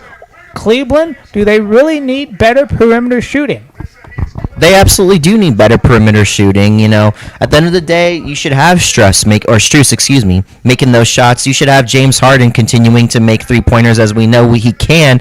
But at the end of the day, he's not been doing that. He's been coming in the paint with those little teardrops, and so has Donovan Mitchell. So maybe they're just going to have to go to that game and let Mobley hit some threes here and there. And the same with actually the New York Knicks having, we've seen it from Brunson trying to get those threes out to Josh Hart. He's made a couple of them now, but it doesn't seem like he's still totally comfortable with that shot right now. So we may in fact see someone like Bridges continuing to drive that lane over Harden and make those teardrops as well, mano a mano. How does New York keep moving the basketball? New York's got to keep moving the basketball by making sure that their players are engaged inside. When I say that, it's because we're not seeing those 3-pointers go down at the volume that we are accustomed to seeing the New York Knicks hitting those threes. So as long as they keep it inside out, I think they have a good chance at winning this game. Although at the end of the day, if Anunoby, if Bridges, and if Brunson, are able to make those threes, we're gonna see a different style of play that might just come to the fact that the New York Knicks could shoot the lights out if all those players are firing on all cylinders. Halftime once again from the Garden, 53-49. The Knicks lead it. Take you around the NBA in Game 3 tomorrow night after Oklahoma City answered in Game 2 and tied the Western Conference Finals at 1 game apiece. The pressure and opportunity now moves to San Antonio for what feels like the first true swing game of this series. Game 3 Friday night is about adjustments, health, and who can handle momentum. For Oklahoma City, the formula remains clear. Pace, pressure, and defensive disruption. The Thunder reminded everyone in Game 2 why they are one of the toughest defensive teams in basketball. Their ability to turn live ball mistakes into transition offense completely changed that game. Oklahoma City scored 27 points off turnovers Wednesday night, and if they can create chaos again, they can control tempo early. And of course, it starts with Shai Gilgeous-Alexander. After a quiet Game 1, the MVP bounced back with 30 points and looked far more aggressive attacking downhill, controlling mid-range spacing and dictating pace. If Shea gets comfortable early, OKC becomes incredibly difficult to defend because now Chet Holmgren, Alex Caruso, and that deep bench all begin feeding off his rhythm. But the biggest Thunder question may be health. Jalen Williams' hamstring tightness looms large. If he cannot go or is limited, Oklahoma City loses another creator, perimeter defense, and late-game scoring option. That could shift even more offensive pressure onto Shea. For San Antonio, this is about protecting home court and protecting the basketball. The Spurs were right there in Game 2. They cut it to 2 in the fourth quarter before Oklahoma City's 11-0 run flipped the game. That stretch showed the difference between competing and finishing. Victor Wembanyama remains the centerpiece. His Game 2 line, 21 points, 17 rebounds, 6 assists, and 4 blocks, was another reminder that he impacts every phase of the floor. But now San Antonio needs help around him. Stephon Castle continues to emerge as a major postseason factor. Vassell must provide secondary scoring. Harrison Barnes brings veteran stability. But the biggest concern is health in the backcourt. De'Aaron Fox's ankle soreness remains a major storyline. Dylan Harper's leg injury creates even more uncertainty. So if both are limited for Oklahoma City and San Antonio, how does it reshape Game 3? With having both of those guards out, you got to rely on a lot of players that are coming off the bench, whether it's not Harper, whether it's Barnes, whether it's the name just escaped me, what a shame. Vassell, Yep. yes, is one of their starting forwards. But we may see people that we're not accustomed to seeing taking over some of these games, such as Champagnie. I'd like to see Champagnie getting more involved off the bench as well if we're going to have, a Dylan Harper on the bench not able to play. There's a lot of other players on this Spurs team that can pick it up and can make those plays as well, defensively and offensively. But overall, I would like to see the starters, Stephon Castle, Victor Wembanyama, and the rest of the starting cast being able to hold down the fort. If they can hold down the fort and they're able to get some production off of the bench by some of those players such as Johnson, by some of those players such as Champagnie, I think we're going to see a Spurs team that is still able to hold it together and stick with a fully healthy, for the most part, Oklahoma City Thunder team, although we do have Schroeder that's out, but he hasn't been a factor in their playoff series, being that he's been injured since earlier in the season.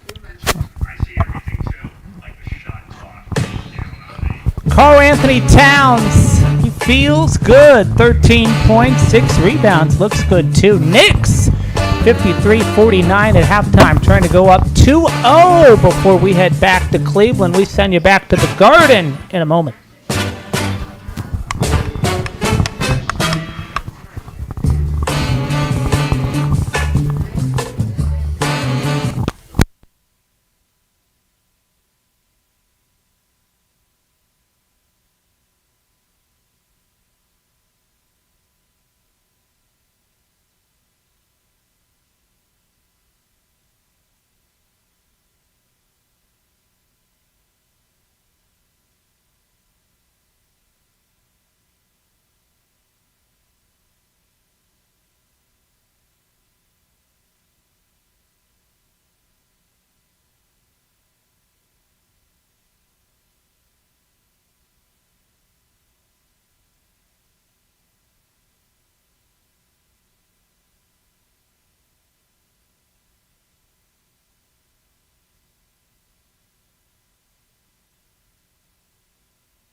Welcome back to the second half of the Knicks and the Cavs. Take a look at the three-point shooting. It's been a difference maker.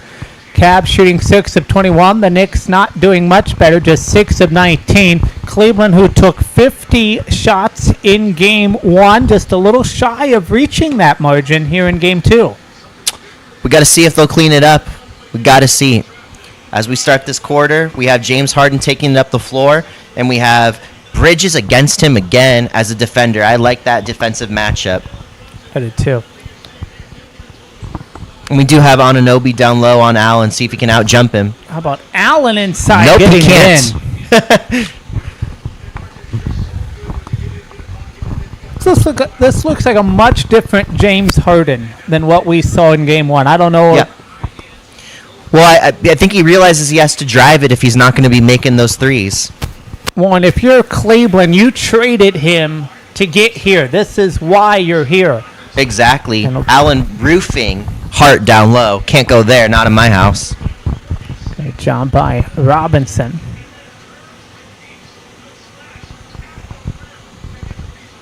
Mobley taking it down low on Cat, but he got stopped. Had to throw it out to Harden. 7, How about 6, James 5. Harden? Shot clock at 3.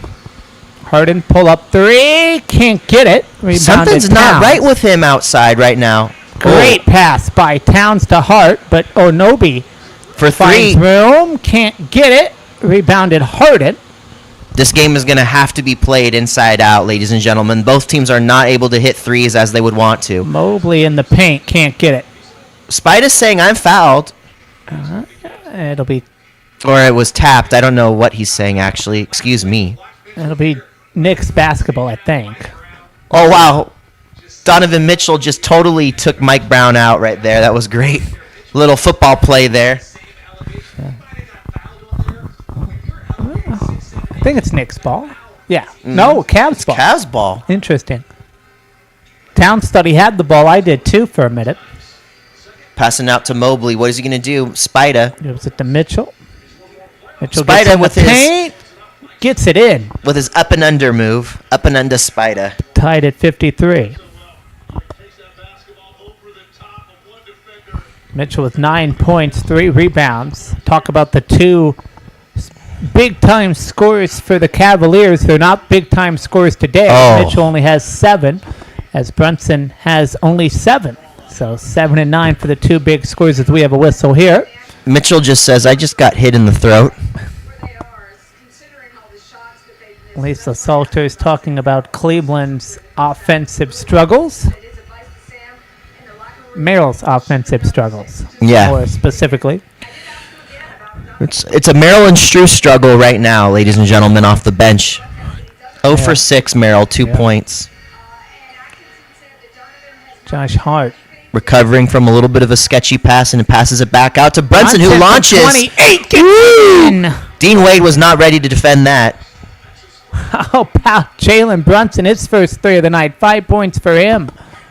Harden, freight train down the middle, passes out to Mitchell. Wing 3, it's not on the Can't mark. get Great job by Towns with throws the it out. rebound. Can Brunson To Hart, easy dunk. What Timeout a maybe? dunk. No, they're going to keep playing.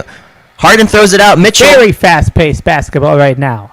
Mitchell spins. Oh, a lot of Can't get contact. it. No foul. Wow. Towns gets it in. Are they going to keep it Uh-oh, fast? Mitchell's got a little... I can't tell if he's gimpy or if he's just a little bit upset.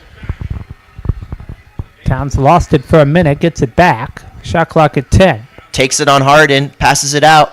Brunson Hart. He doesn't want to take the 3. He Brunson passes it out to Brunson for 3. from 27. No. Can't get it.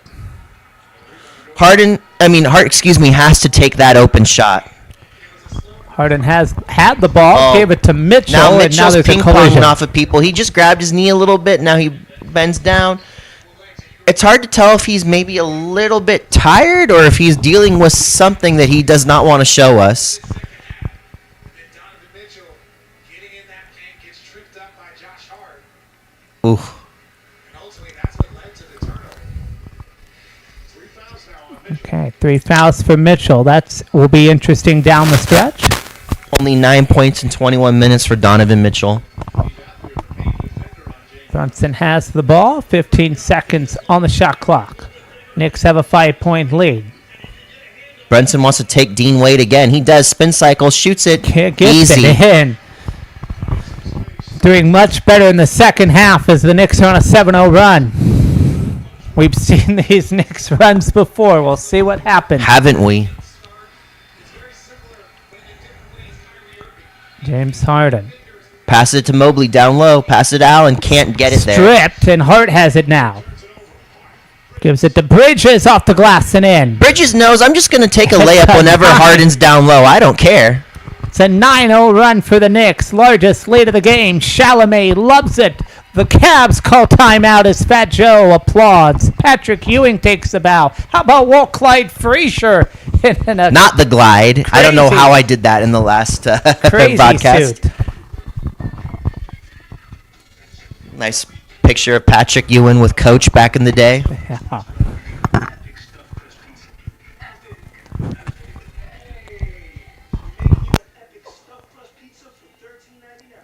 Cavs call timeout, something they didn't do in the fourth quarter of game one. So maybe they've learned from their mistakes there as the Knicks now lead it by 9. It's the largest lead of the game for the New York Knicks, 62-53. Take a look at the game leaders. How about Josh Hart with 14 points? Towns, 9 rebounds. Brunson with 6 assists. And before we get on the Knicks, I want to focus on Brunson for just a second. Sure thing. Much better shooting in the second half. Absolutely. Much better shooting from Jalen Brunson. He's got his head in the game. He's got the mojo flowing. He looks like he could take over as long as he keeps his head in the game and is able to make those shots.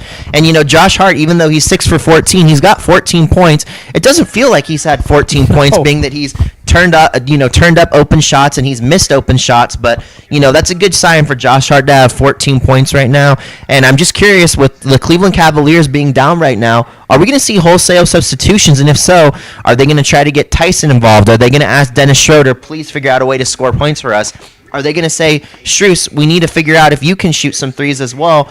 What is Cleveland going to do right now with that 3-ish to 4-man rotation off the bench? We haven't seen Carter Bryant, not Carter Bryant, shouts out to the Spurs player. We haven't seen Thomas Bryant come off the bench, the 6'9", 6'10 center for the Cleveland Cavaliers. What are they going to do? Who are they going to throw in? I expect there to be some level of substitutions coming in for the Cleveland Cavaliers. And the New York Knicks, we'll see if they stick with the lineup they have on the floor right now coming out of that timeout. Absolutely. While the shooting slump has been resolved for Brunson, it looks like not the same for Donovan Mitchell, though you wonder what the Cavaliers will do if that continues. 62-53, 8:27 left to play in the third. We're in a Cavs timeout. I think you got to give Dennis Schroeder some run right now. Donovan Mitchell looks like he's going through something. I don't know what it is. He was limping, so. But he's got something going on. We did see him twist that ankle on that baseline, not in this game, but games previous. So, if it's me, I'm putting in Dennis Schroeder a little bit. Knicks shooting 53%, 7 of 22 from downtown, 3 of 8 from the line. They have 21 rebounds, 4 steals, which really I think has led to this great lead that the Knicks have. Absolutely. Great look at the New York skyline if you're watching ESPN. You ever been to New York City? Oh, yeah. Bronx Zoo, it's the place to go. It's Yeah. incredible, ladies and gentlemen.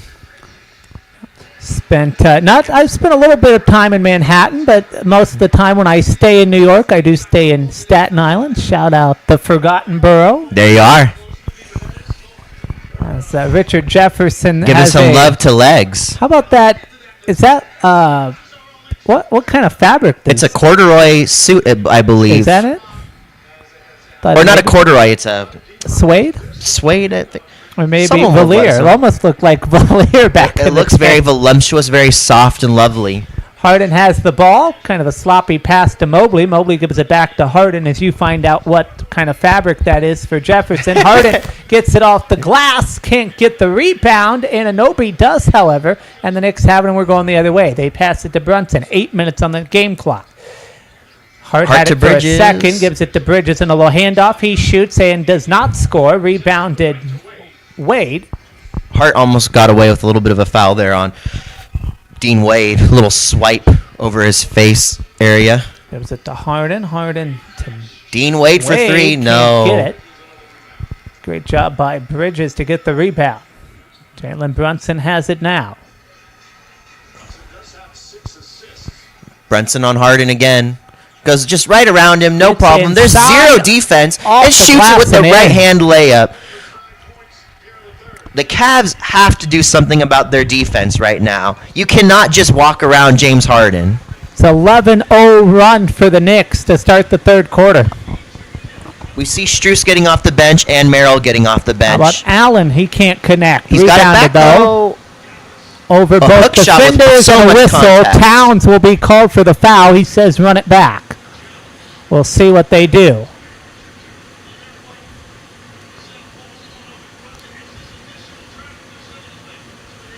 I don't think they're going to challenge it.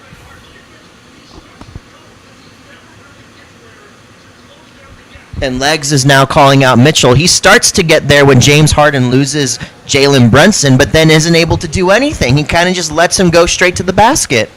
Knicks don't foul. It'll be a foul on Towns as Allen misses the first free throw. So Jalen Brunson, 7 third quarter points. He only had 2 in the first half, shooting 3 of 4. 1 of 6 in the first as Jared Allen attempts his second. Not even Misses it. close. He has 11 on the day as Town gets the rebound, passes it to Brunson.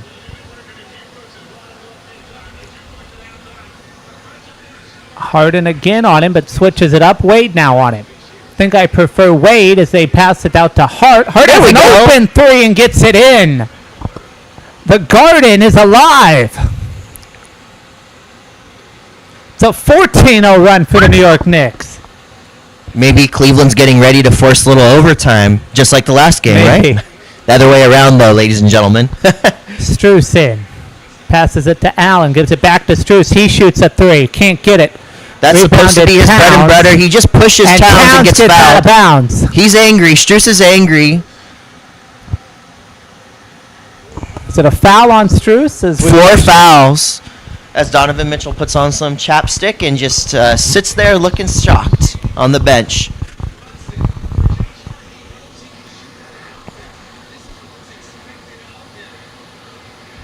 That's a foul on Strus. Brunson just takes Brunson it on for his own 3. over Harden. Can't get it. No.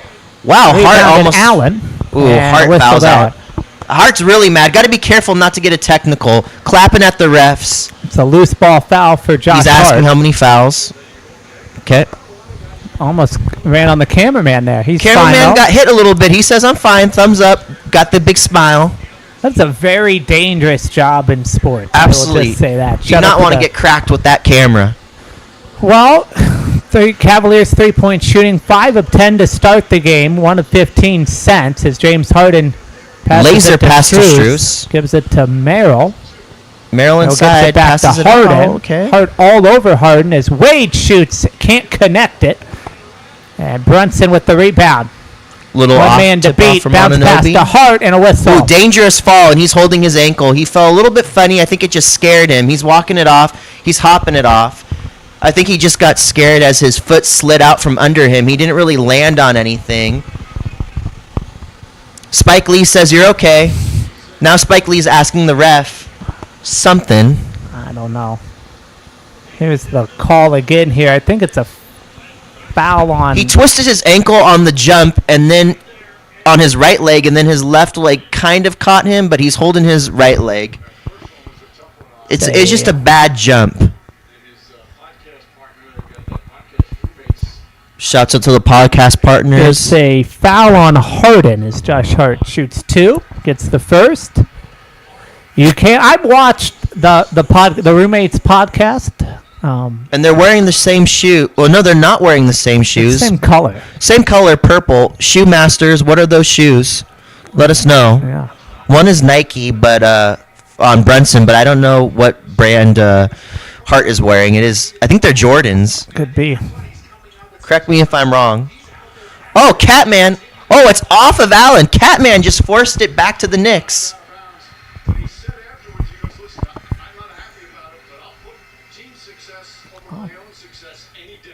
Josh Team Hart success over splits my the own free throw. success any day. We love to hear that. Knicks keep the ball. Towns has it. Passes it to Brunson. Brunson to Anobi, and he goes out of bounds. Knicks will keep the ball with 8 to shoot.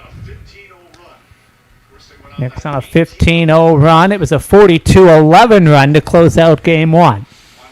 And it could go to overtime again, ladies and gentlemen. I'm not going to say never. Hart for three. Practice shot. Gets Boom. it in.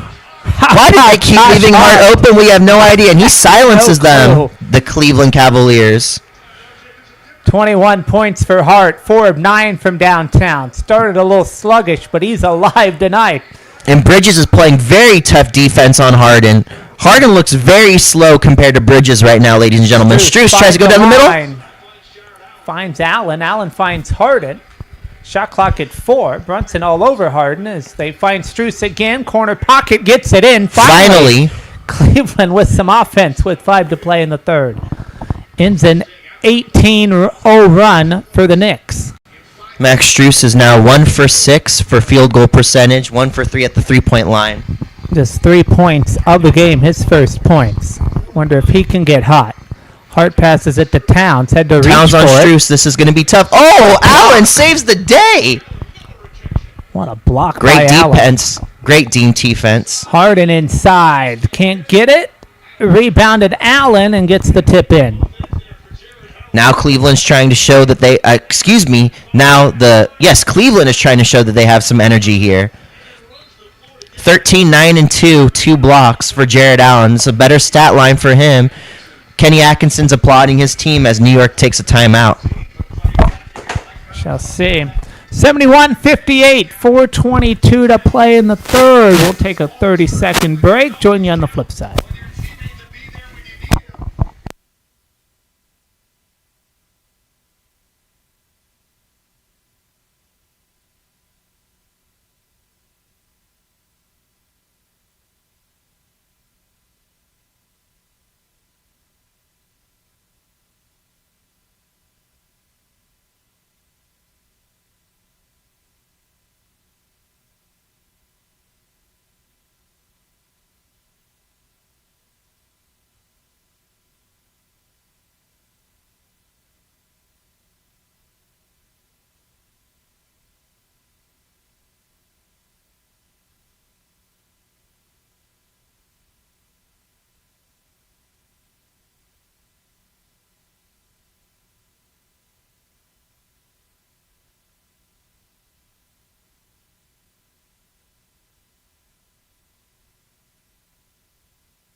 We're on a Knicks time out. 71-58, 4:22 left to play in the third. Jared Allen getting some points there, but it's Max Strus with the 3 that ends the Knicks run. So there's some little offense for the Cavaliers to start the second half. Knicks on an 18-9 run, though. So we'll see what happens as we come out of this time out. Take a look at the game leaders for, we'll start with Cleveland. Mobley with 14, Allen 9 rebounds, Mobley with 3 assists.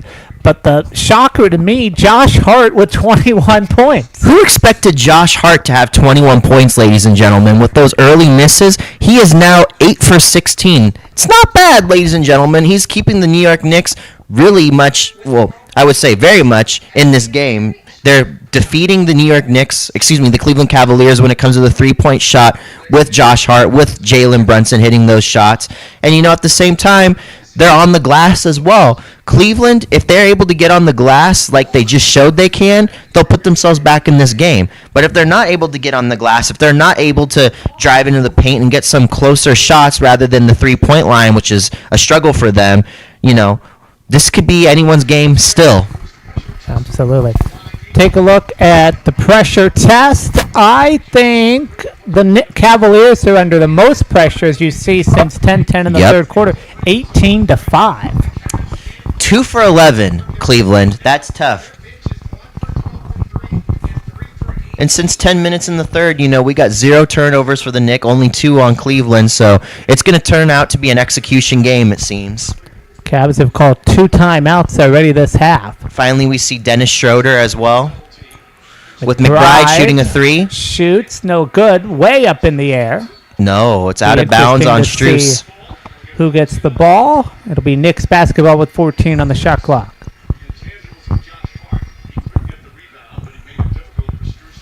Yeah, Josh Hart is everywhere. It's amazing. McBride gets in. Mitchell on him. Towns has the ball now. Strus on him. They pass it to Brunson. Towns trying to block Mitchell from getting into Brunson. It's successful. Hart for 3 at the other corner. Pocket gets Wow, it in. Hart's feeling it now. He said, I wasn't making shots before, but now I am. Watch out. 24 for Josh Hart. With Josh Hart scoring all these baskets, we might not even see Clarkson show up. Oh, Strus inside. Oh, a steal by Hart. Horrible pass by Strus. Passes it to Brunson. Brunson's letting everything get reorganized as he's on Strus. Goes in. Gets inside, out the glass, can't get it. Rebounded. But Hart, of course, with the passes rebound. Passes it to Towns, open look, can't get it. Rebounded McBride. Oh, jump ball. Jump ball. McBride and It'll be a Strus. jump ball. Yeah, Towns says, what the heck's wrong with me? I should have made that. Strus thought he had it. Not this Josh Hart. Wide open, you would think. Wow. How many times? And it looks like Hart will play the fourth quarter. I was saying earlier, if he's not able to make shots, there's no way he'll be in the fourth. They're going to put in Landry Shamet. But now, who knows? Maybe we'll see Shamet with Hart if need be at some point in this game. But we got a great lineup right here with McBride and Hart.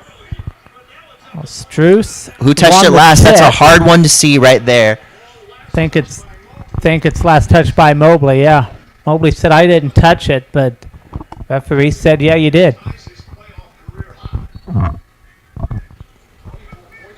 24 points for Josh Hart. That ties his career playoff high. As he has the ball, Mobley here takes it out. Strus and Towns battling. Towns gets away and in. Best defense that Strus could do right there, but still there's nothing to stop him against Karl Anthony Towns. Shorter. Oh, But foul. Little on hand McBride. checking. It's a 23-5 run in the last 7.5 minutes for the New York Knicks. Here's the great offense by Karl Anthony Towns. Man alive. Clarkson loves it. Robinson loves it. Clarkson with the hair extensions looking good. Are those real Clarkson? Let us know. I think so. I think they are. Grew it out, huh? Mitchell Mitchell, oh, in the paint. little sinks Euro. one. That's what you got to do, Clarkson. Mitchell. As it's a 16-point game. Hart with the ball at the three-point line on Mobley. Passes it out to Brunson with Dennis Schroeder on him. Brunson's organizing the offense. Little move there, trying to get something to happen. Brunson bounce passes here. Hart. Extra pass to Hart. Oh, a Hart lot of can't contact get it. there. Mobley with the rebound. Passes it to Schroeder. Oh, wow. And Hart Hart immediately with the fouls foul. Schroeder with the push in the back. That's Hart's third. He's angry. He wanted the foul earlier. All right. Well, Stephon Castle, the poster. tomorrow, Western Conference Finals Game 3. Thunder at the Spurs, Friday, 8:30 p.m. Eastern. Our friends at NBC and Peacock have the call. Mike Tirico, Reggie Miller, and Jamal Crawford. NBA Showtime on Peacock with Maria Taylor, Carmelo Anthony, and the Cousins, Vince Carter and T-Mac. It's going to be a great game tomorrow. I just hope Stephon Castle doesn't tee himself up if he goes and posterizes someone with a little choice words. Got to be careful on that one, Castle, but we love to see the athleticism there. Josh Hart, 3 fouls, 24 points, 25 minutes. He appeared to have sat out. They bring in number 44. And we do see Clarkson and Shamet together with McBride, Brunson, and Carl Anthony Mitchell Towns. with the spacing and a 3. 13-point game. Donovan Mitchell with 14. McBride has it. Struess on him with 14 on the shot clock. Brunson gets free. Mitchell Schroeder. and Schroeder are playing very physical on each other right now. Mitchell puts on the break. Brunson puts on the brakes. Passes it Passes to it out McBride. 3 on the shot clock. Struess all over him. Passes it to Towns. Corner pocket. 3 goes in. Wow, how did he reset to make that 3? What a shot. Mitchell picking up the pace. Gets in the paint. Off the glass. Blocked by Towns. It's But a goaltending, it whistle. seems. Yes, it is goaltending. Goaltending on Towns. So it's 65-79. McBride now. Flies up the court. Passes it to Clarkson. Clarkson will just take it on his own for Little a off the layup. glass. 2. Oh, pushes. Nope, they're not going to call that. Refs letting them play. We said that they were going to let them play. They've been consistent, so I do enjoy it. They might have just missed that one in the backcourt, actually, because there was a push on Brunson against Struess, and now Struess is going to shoot the free throws. That's a tongue-twisted game today, ladies and gentlemen. Very fast-paced as Max Struess goes to the line. Carl Anthony Towns takes a breather. Mitchell Robinson enters the game for him.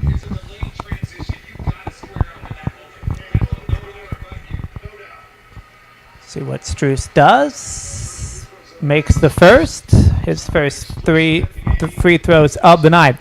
Well, if you have NBA 2K26, the locker code is MY, capital M, lowercase y, teams in all caps, -pack In all caps. Locker room code as we look at live shot at 37th Street. They love it tonight. 81-66. Much different energy of this third quarter than Totally in game different. one as Struess makes both free We have a throws. role reversal in this third when it comes to the last third that we saw previously in the other game. Nick shooting 80. Is that right? I want to, before I say that. Surely. Okay. As we Nick look- shooting 52%. That sounds more like it. Yeah. Little glitch there. Yeah. As Brunson takes it in, alley-oop. Passes it to Robinson. Alley-oop and in.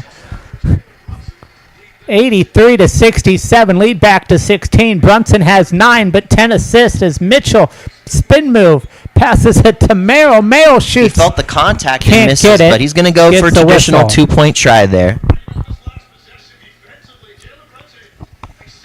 Look at Jalen Brunson right here. His 10th assist of the game. I know Knicks fans probably will not like the comparison, but as we see Brunson having a off night, he's getting his assists, kind of a little shades of Tyrese Halliburton. I could see that. You know, when you're not able to make those threes at a high clip, you start to be a traditional point guard, and why not? Merrill Only makes one. splits them. 83-68. 44 seconds left to play in the third. Brunson crosses half court. 17 seconds on the shot clock. Schroeder all over him. Clarkson trying to make some spacing. Brunson finds Clarkson. Clarkson with the floater and in. 85-68. 30 seconds to play in the third. Schroeder thought about a 3. Brunson said no. Mobley's trying to find a pass. Passes it to Mitchell. Spida. Mitchell finds a line. Can he get it in? He does. Wanted a foul as well. 15-point game. Not going to get a foul in this game. These No. referees are letting them play. I'm all for it. gotta As we be a approach hack the final if you want seconds of the that third. The Guardians on their feet. Brunson passes it to Clarkson. Clarkson with 2 to shoot. Got to He put it traveled, up. it seems. No? Oh. Sort of had nowhere to go. It's a sort of Is it the two-step? A Euro 3-step. That's right. Yeah. Richardson. Really trust that downhill movement. Before it's been a hot step kick out. It looks like he's starting to feel more comfortable trusting his body a little bit more frequently. You see OG getting on the floor. with 18 points. Finally back in double figures That's for right. Mitchell. Huge pass. Cross court. Passes Schroeder, out to good if Schroeder. it goes. It No. does not, though. So it'll be a 15-point game. The Knicks lead at 85-70. Josh Hart has 24. Mitchell has 18. We'll see what the fourth quarter brings us. We're back. As Mitchell and Strus also have a chat about a miscommunication. Tough one for them right We're now. going to stay with you. Let's talk. We're going to stay. I'm all for staying. We've been taking breaks. We don't need a break. No load management in the studio. we'll Who manage. needs it? No load Couch management over here. Yeah. No load management here. So, Josh Hart, 20. I still can't get over Josh Hart with 24 points. Man alive. Who would have thought that? If you watched the first couple minutes of the game, you would have said Hart would be lucky to have 10 points. Right. He's got 24, ladies and gentlemen. That is a career playoff high. Well, actually ties his career playoff high. Next point will be a new career playoff high for him. So it's a 15-point lead for the Knicks, but as we learned in Game 1, no lead is safe. No lead is How safe. do the Cavaliers chip at it with 12 to play? Ooh, the Cavaliers got a chip at it by getting other people involved. Donovan Mitchell has 18 right now, trying to lead the game. He was telling Strus, we had a miscommunication. You need to figure it out. And I hope Strus figures it out because otherwise you don't really see a lot of stuff coming on for Dennis Schroeder. He seems to be passing in it. So if he's going to pass it, you got to have the rest of the players knocking down those shots. That would be Merrill as well. And then we'll see if Mobley is able to step back up and continue making shots because otherwise all you got is Allen trying to get offensive rebounds to get a dunk or a pass into a dunk. That's been a little bit difficult. He's been stripped before down low. And then what else do you have for the Cleveland Cavaliers to make some points? It's tough right now. It's very tough going for the Cleveland Cavaliers. I hope they're able to figure it out offensively. If not, it's going to be a very tough night. Absolutely. Knicks once again lead at 85-70, outscoring the Cavaliers in the third quarter 32-21. Josh Hurt again, 24 points. Karl Anthony Towns, 11 rebounds. Jalen Brunson, while he's had an off shooting night, he's not done very bad in the assist column with 11. For Cavaliers, Mitchell has 18. Allen has 9 rebounds. Mobley has 3 assists. 85-70 is the score once again. We start the fourth quarter here in a little bit as Josh Hart might be the player of the game. Karl Anthony Towns, our hot at the half player, making big moves in the third quarter. That spin move was phenomenal there as well. And again, he's doing big things in the rebounding column. 11 rebounds. And how about this? All defensive. And that's big when you come down the stretch in late game scenarios. Take a look at the team stats. Cleveland shooting just 39% from the field, 29% from 3, but 75% from the line. Compare that to the Knicks. They're shooting 54% from the field, 38% from downtown, and a sloppy 40% from the free throw line. And despite Towns having 11 rebounds, the Cavaliers are leading the rebounding column, 32-28, 11 offensive rebounds for the Cavaliers. Wonder if that will help them in the fourth quarter as we start it. Lisa Salters talking with Karl Anthony Towns. Let's listen in. Josh Hart, he didn't play much in the fourth quarter or overtime in game one. Said he didn't really like it, but he would do whatever for the team. What is Josh Hart showing you tonight?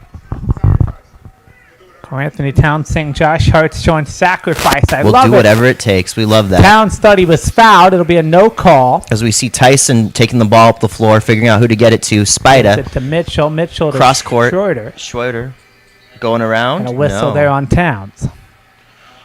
Be very interesting to see what Cleveland is able to muster with this lineup. I do like Tyson coming in off the bench, and Schroeder is just trying to get something going right now. He hasn't been able to get anything going so far. Same with Merrill, by the way, who's on the floor. Alvarado in for the Knicks. Mobley gives it to Mitchell. Mitchell lost it, but a whistle. Foul on Shamet. New York Knicks do feel smaller on the floor with Alvarado, but Alvarado brings energy, and he's very pesky. He can steal the ball on defense. Richard Jefferson said the fourth quarter is going to be a long one. You agree? I think it will be. As long as the Cleveland Cavaliers don't just call it quits. I'd hate to see that from them, but, it's a 15-point game right now. Donovan Mitchell hopes to make it a 13-point game at the field goal. The free throw, excuse me. Well, we will see you Saturday for Game 3. Tip-off 8 p.m. Eastern. Hardwood Report will start at 7:30 Eastern. Game 4 on Monday, if necessary. Game 4 will happen regardless. Game 5, if necessary, on Wednesday. Mix them both. Brings Donovan Mitchell's score total to 20.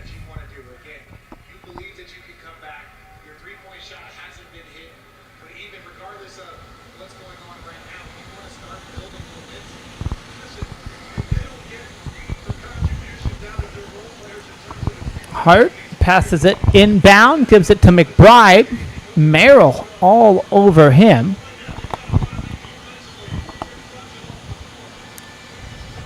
Passes it to Hart. Hart dribbles with 10 seconds on the shot clock. Tries to get inside the paint, gives it to Alvarado, in and out. Passes it, rebounded by Tyson. He passes it to Mitchell. Cleveland 8 of 28 on the night from downtown. It's a bounce pass to Tyson for 3. Can't get it. Rebounded Shamet. Here goes Landry taking it up the floor. They'll set up the offense. Passes it to Towns. Mobley on him. Shot clock at 8. Can Towns find a line? Oh, nope. No? Passes it to Shamet. Shot clock at 2. McBride's got to get it up. He does from 26. No good. Wow. Bodies everywhere. Tyson just put Hart on the ground. I believe it's a foul on Tyson. It is. It's his first. Well, Mitchell is slump, has been almost non-existent here in the second half, 21 points.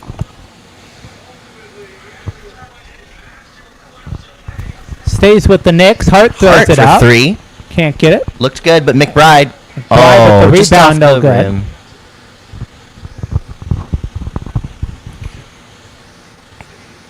This could start swinging in Cleveland's energy very quickly if they make a basket. No team has made a field goal this quarter so far. All the points coming from the line. We have a McBride foul here. McBride says, "Oh my God, I was held on my arm. I didn't foul him." It's the second foul on him.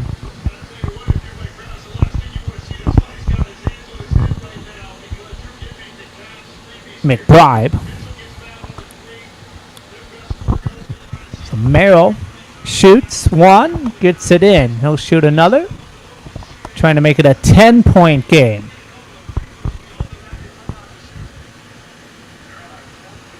Are we getting shades of overtime, ladies and gentlemen? Maybe.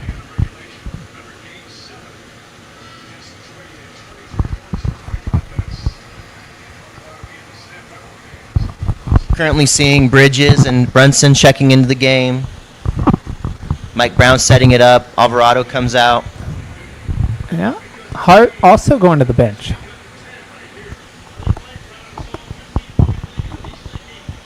As Cleveland's chipping away at this lead here. Cut it down to 10. If Merrill makes it, he does not. So it'll be an 11-point game as McBride takes it down the court. Cavs shooting 16 of 21 for the line. The Knicks just 4 of 10. As McBride finds an opening. Can't get it in. Does get the rebound, though. Shot clock at 10 now. McBride. Ooh, Mitchell fell down. McBride takes a 3. Can't get it. Down. Mitchell gets the rebound. No team has Whoa. yet to make a field goal as we get another whistle. Yeah, Shamit says, I don't know, man. He just ran into me and lost the ball. Shamitz is who they call the foul on. Robinson enters the game for Towns. Sam Merrill just completely got destroyed by Brunson right there. That's a block right there. I think that's pretty good defense there by Shamit's. Shamitz's fourth foul. He will take a seat. McBride also takes a seat. Clarkson in the game for him. Mitchell bounce passes to Schroeder. Thought he was going to shoot it. Decides not to. Passes it to Mitchell. Mitchell goes around the world. Shot clock at 4. Shoots. Can't get it. Rebounded Brunson, but I a think whistle. Tyson's going to get... No, wow, they call it on Clarkson when it looks like Tyson's clearing him out. That puts Cleveland in the bonus with 9:19 left in the game. That is huge for Cleveland. I'm just as shocked as Clarkson is. Let's look at this. They're holding each other. That's... Oh, they're both holding each other. I Yeah. mean, I think that's a no call when they're both holding each other, I do unless you want to too. be the guy that calls a double foul. I don't like that. Knicks do have a challenge. They decide not to use it, but I'm interested to see with Cleveland in the bonus what happens as it's now a 10-point game. Tyson makes the first free throw. Someone give me a shout out at Benji Zion if you know who the Israeli flag guy is behind the scorer's table. I recognize him, but I can't put a name on his face, so slicha. Excuse me, I don't know why. I don't recognize him, but I think he's recognizable. Jalen Tyson, 49% in the regular season. From the free throw line as Clarkson takes a breather. Very short time for Clarkson. Quick in and out. OG Anunoby comes back in for Clarkson. Harden is back in the game for Merrill. It's a 9-point game, ladies and gentlemen. Great job there by Tyson to make both free throws.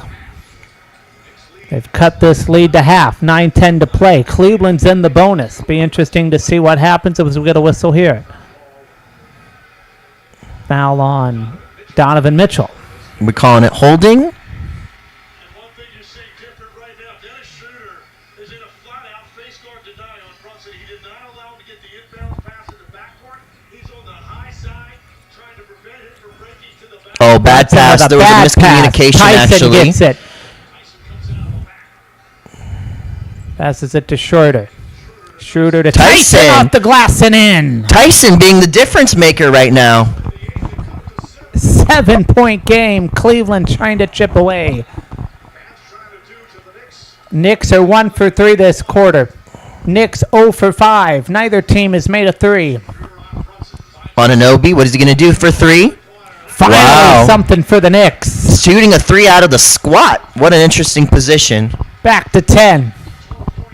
12 points for Anunoby. 2 for 4 from downtown. And we have a Maine Coon cat sighting, ladies and gentlemen. Too bad y'all can't see. How about Mitchell to Tyson? Corner pocket. Can't get it. And Brunson with a rebound, but a whistle. And Schroeder gets his first foul. Third team foul for Cleveland. OG Anunoby putting in a spark as Kenny Atkinson's on the court. Calling out a play.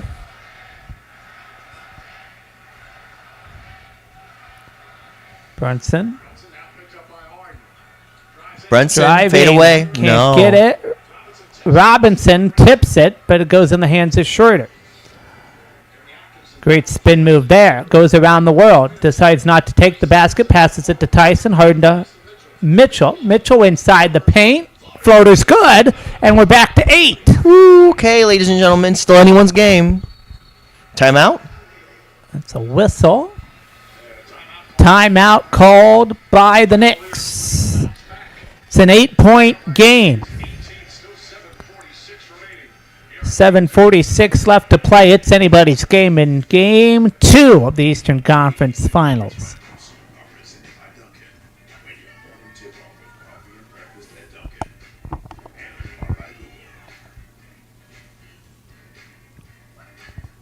Okay, while we're in this timeout, we had a game for the pregame show, but we ran out of time, and I think now we have 2 minutes and 45 seconds. I think now is as good a time as any to get this game, and it's time now to play Who Said It? Who said it? And the answer will either be Anne Hathaway or Carl Anthony Towns. Let's see how I do, ladies and gentlemen. Let me- Cooncat, will you help me on this one? Let me pull up the questions here. If you want to play along, you can visit ESPN's Instagram page and find it here. Also tagged in this is ESPNW and Sportsish. So there we go. Was it Anne Hathaway or Carl Anthony Towns? We're just adding a little drama to the season.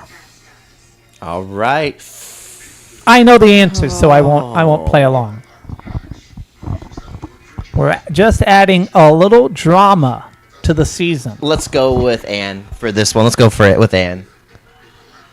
It was Ann. Woo! Okay, good. Yeah, she That's 1 said it point for via me, the Kat. Tonight Show starting Jimmy Fallon. Okay. Who said it? Anne Hathaway or Carl Anthony Towns? Carl Anthony Towns. Because when I was growing up, going to a game was such a huge deal, and the closest we ever got was nosebleed. You said Carl Anthony Carl Towns. Anthony Towns. It was Anne Hathaway. No. Via ESPN. See, okay, one for 2 here. Okay, but definitely always going to support my Eagles anywhere I go. Well, Carl's from Jersey, so is it Ann? Could be wrong on this one. It was Carl Anthony Towns. Yeah. Okay, he's not a Jets fan. Interesting. Okay. Okay. I really do care about others more than myself. Cat. Let's see. It's Carl Anthony Towns. Dang. Via the New York Knicks YouTube. These are hard interview. questions. Okay. Yeah, these are literally 50-50. It was a great series. Oh man, making it really hard on me now, Cat. Okay. And Hathaway on The Devil Wears Prada 2 with a Carl Anthony Towns cameo. Okay. And then, okay, how about this one? This season reminds me of the 2007 season when we started 0-2 and wound up with a ring. Cat. And Hathaway. I don't know any context to these, but Yeah, apparently okay. you gotta watch her interview on the Tonight Show. I do. And then, okay, I considered wearing an OG Anunoby jersey out here today. Ann. That was Ann, There yes. we go. There we go. It'd be weird Okay. if Cat wore that jersey. Take a look at Celebrity Row. Jason Bateman, Jason Sudeikis. How about Ben Stiller in the house? There's Alex Rodriguez, T-Wolves. John McEnroe, tennis legend. Comedian legend Chris Rock. How about John Bon Jovi in the house? Little rock and roll. They played his song under halftime. Well, Cavaliers led by 14 entering the fourth quarter. Tonight, the Knicks have led by as many as 15. So no lead is safe. Anne Hathaway and Carl Anthony Towns both have been on the Tonight Show. That they And have. got to watch those interviews so you can do better at Who Said It. Yeah, that's true. I got to get on that. I was actually a little bit distracted by a Maine Coon cat playing with a backpack, you know. It's all good. Doesn't get any better than that.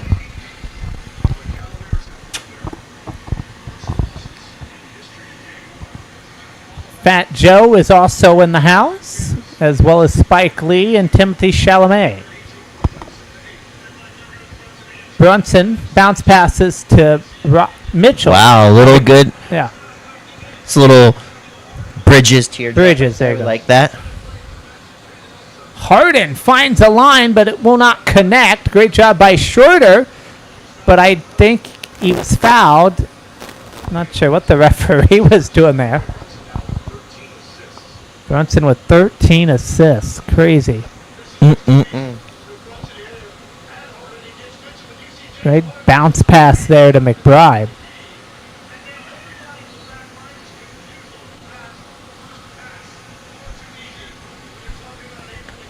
Jalen Brunson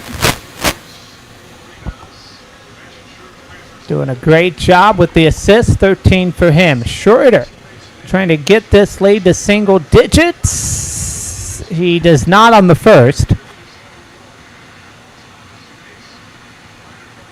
Well, stay tuned for the Hardwood Report post-game show. Scores and reactions from Game 2, a look at Game 3 of both series as we travel to San Antonio and Cleveland, respectfully. Schroeder misses them both. Rebounded Hart. Brunson has it. Can he get it to half court? He does. Shot clock at 10. 7 on the game clock. Anunoby bounce pass to Hart. Gives it to Anunoby. Clears out space. Gets it Layup. off the glass and in. Leads up to 12. Harden passes it to Schroeder. Schroeder scores. Back to 10. Still anyone's game, ladies and gentlemen. 6.5 to play. Brunson bouncing it. Schroeder's got 4. And he's on, well, was on Brunson. Now they put Mitchell on him. Schroeder on Bridges, you gotta make Bridges that wide open and gets easy. it in. Yeah. We're trying to get Timeout some Cavaliers. Coon Cat footage, by the way, of him playing with my backpack. He was all loosey-goosey for it, and now he's not. What happened? Looked Jason fun. Bateman standing up. How about Eli Manning? He's right there. Look at that. You want to play. Coon Cat want to play. Why you meow at me I don't for? have string. Usually we have string for the cat. We need to have string for you, kid, yeah.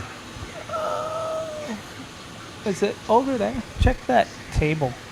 That black? No, that messy one. Oh, right the there. black table? Let's see if we have string for you, kid, yeah. Because you wanted to play bite. I think right here. Oh, okay. There we go. Yeah, you can. That'll work. We get it out of there. Boom. Cool.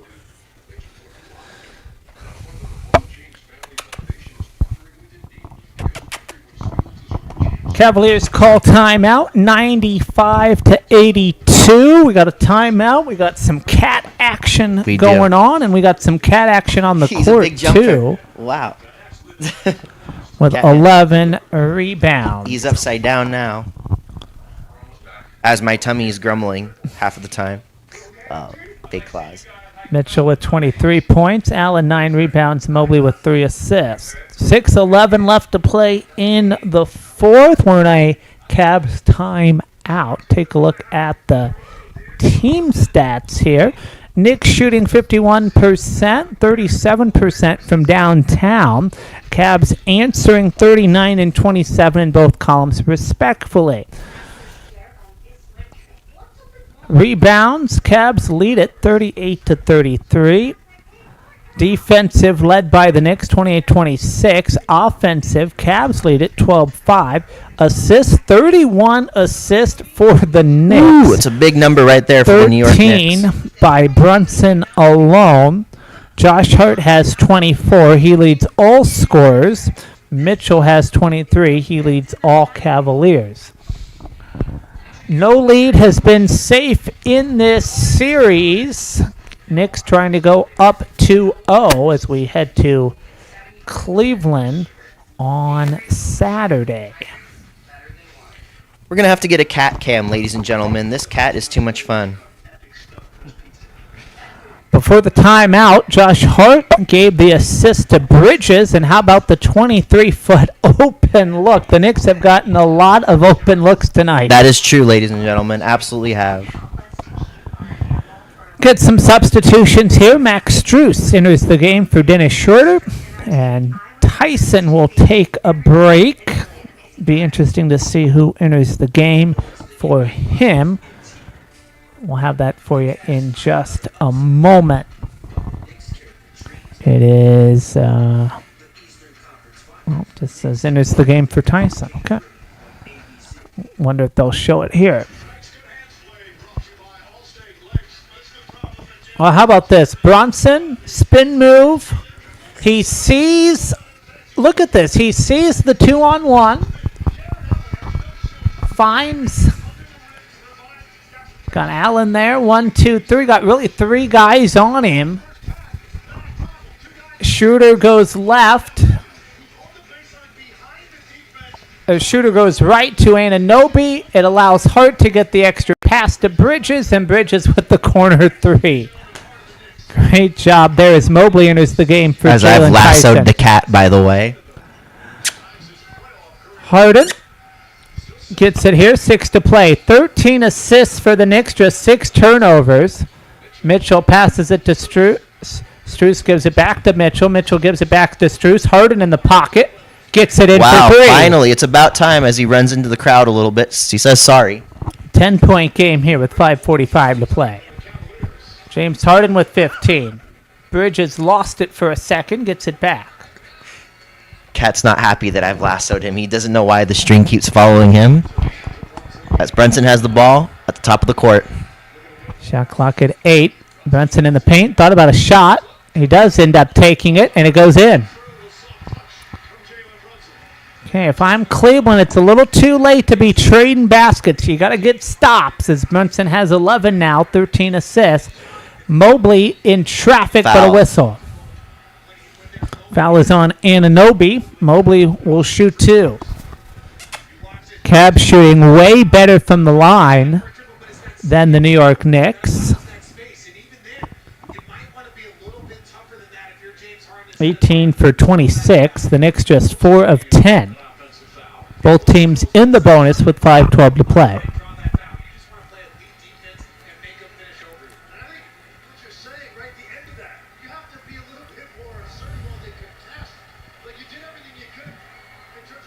Misses the first.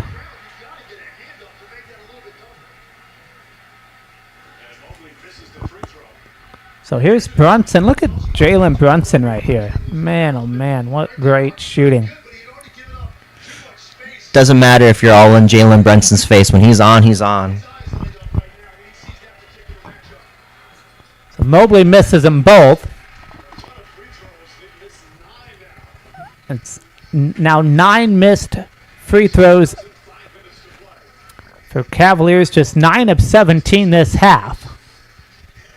OG Anunoby thought about a shot. Passes it to Hart.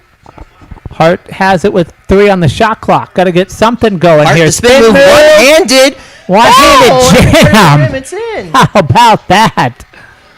Scaring the cat there a little. Career high 26 points in the playoffs for Josh Hart. Good-looking game. Spider's trying to force it now. Mobley passes it to Mitchell. Mitchell 3. Check mark. No. In and out.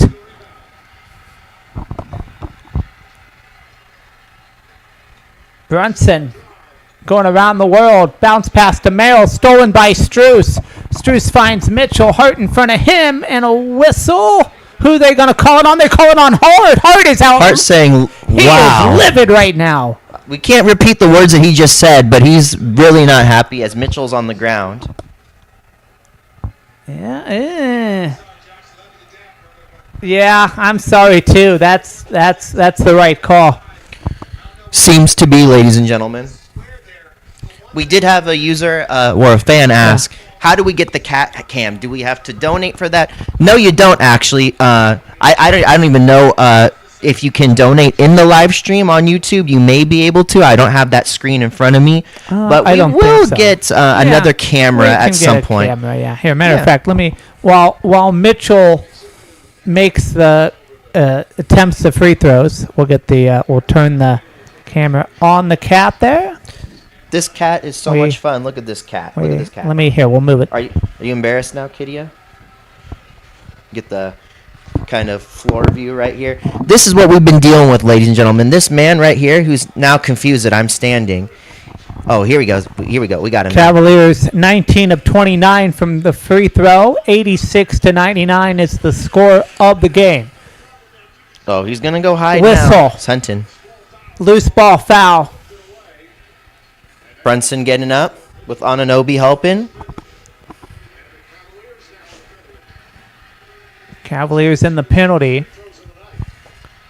Jalen Brunson going to go to the line. His first free throws of the night. And to respond to the cat person watching that stream that's texting me, this is a mixed cat. It's not a purebred Maine Coon cat as far as we know. But that's your little sneak peek of the Coon Cat Cam to be, Brunson because this man is pretty fun. makes the first. That puts New York at the century mark.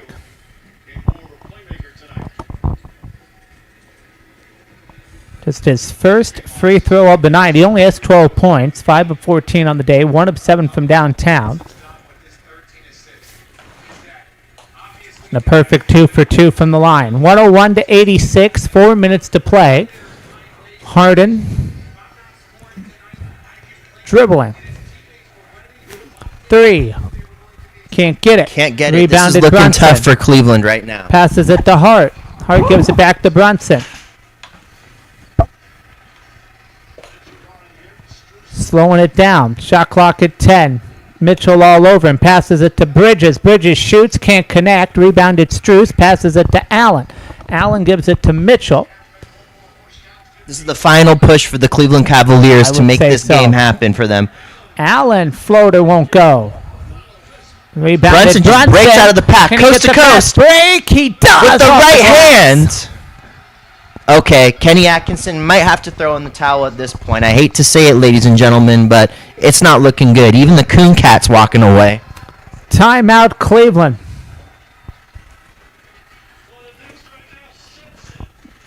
Allen, floater no good. Bronson takes it himself, coast to coast. Little kiss in the garden.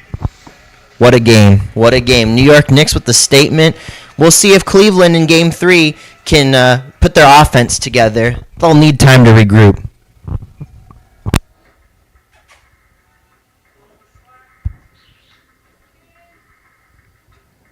As you and I are talking, Stephen Colbert filming his final late show with Stephen Colbert, Carmelo Anthony, I guess, making an appearance. Just seen it on Carmelo's Instagram page. It'd be interesting to see Absolutely would. what all goes down with that, especially the Ed Sullivan Theater. That is a New York staple. A lot of television history in that theater, but without a permanent tenant, as CBS is getting out of the late night game as far as their own thing. Brian Allen bringing a new form of Comics Unleashed to CBS. Be interesting to see what happens there as well. Well, Game 3, Western Conference Finals on Friday, 8:30 p.m. Eastern on NBC in San Antonio. I'm interested to see, do you think they go retro with the court like we saw in the playoffs? Oh, I do like the retro court. I think it's really awesome to see. I'll be catching up on Saturday after Shabbat, but regardless, it's going to be an incredible game, and it's going to be great for all the people that get to see it live. Absolutely. What I love about San Antonio and Oklahoma City and some of these smaller market teams is they all wear the T-shirt. Yeah, that is very cool when everyone puts it on. Bring Yeah. your plain white tee so you can put the team shirt over it. Yeah. Now, unfortunately, you could maybe do that at New York, but when you think about Celebrity Row Yeah. and how much money, time, and effort goes into designing those outfits, Oh, yeah. I don't think you would want to put a T-shirt over your Yeah. Gucci and your Louis Vuitton Yeah. and your Tom Ford and other brands that Just come with your tank top, New York fans, as long as the weather permits it. Although then again, though, these celebrities, they're diehard Knick fans. I think Chalamet and Stiller probably would put on a T-shirt. I think I've if you seen gave it Ben to 'em. Stiller put on shirts, actually. Team shirts.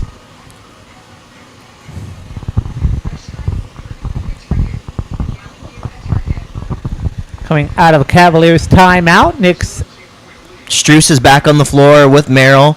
playing. This is their last push. Knicks have all 5 starters with 10 or more points. Cavaliers started 5 of 10 from downtown since they've gone 4 of 23. Harden has the ball with 15 seconds on the shot clock. Passes it to Strus. Strus no good. Rebounded Hart. And he takes it down. A career playoff high for him already with 26. Whistle here. Foul on Brunson, maybe. Yes. Oh, no, excuse me, had it flipped. Struess fouled Brunson. It'll be his 5th. Bad. He hugged him, tried to stop him. They just called it. I mean, just like really a lot right there. One more, and Struess will be out as Brunson makes his 3rd straight free throw. And this game will be out of reach with 2 minutes left. Take a look at Josh Hart, 26 tonight, 10 of 20, had 13 in game 1. What a difference he's been. Yeah, 50% shooting, 26 points. I mean, that's all the New York Knicks fans can ask of Josh Hart. Absolutely. That's what an incredible game for him, coming back from a slow start. Makes them both. So 4 consecutive free throws for Brunson, 105-86. It's the largest lead of the game for the New York Knicks with 2:50 to play. Hart all over Mitchell and a whistle. Josh Hart with a foul.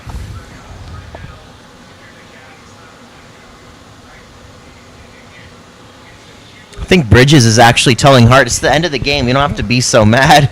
Yeah. Professional lip readers, make sure that that's what he said. Mitchell definitely needs to get one from the line. Yes, he does. Trying to get this lead to... Yeah. Lead started at 18. Cleveland had it into single digits, and now the Knicks get it here 105-87. Donovan Mitchell with 25 points, 8 of 17 on the day.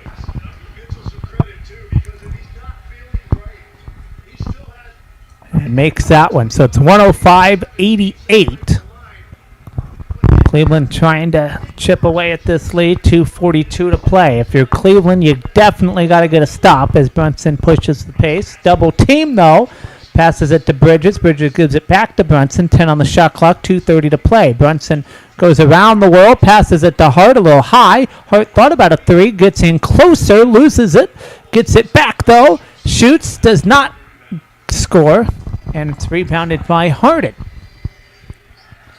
Harden just goes inside. Foul, though, before the shot. Foul is... Oh! Wow, That's they counted count.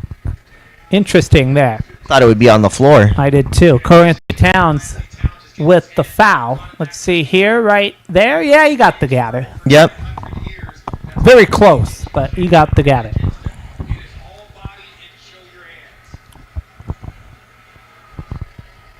So it's a 3-point play for Cleveland, and they desperately needed that one. That they did. 105-91, 2:13 to play. Harden has 18 points. Hart has the ball.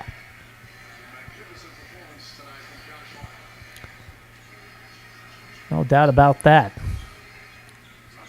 Brunson looking for something. Struess needs to be careful. 5 fouls. Kick ball on Mitchell.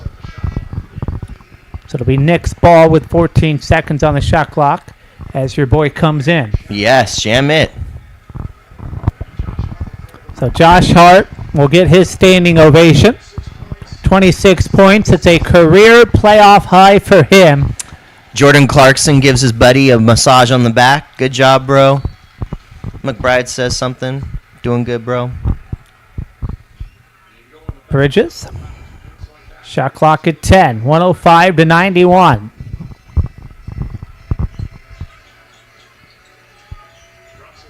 Brunson with 2. Bounce pass to Bridges. Bridges shoots and scores. Great little floater.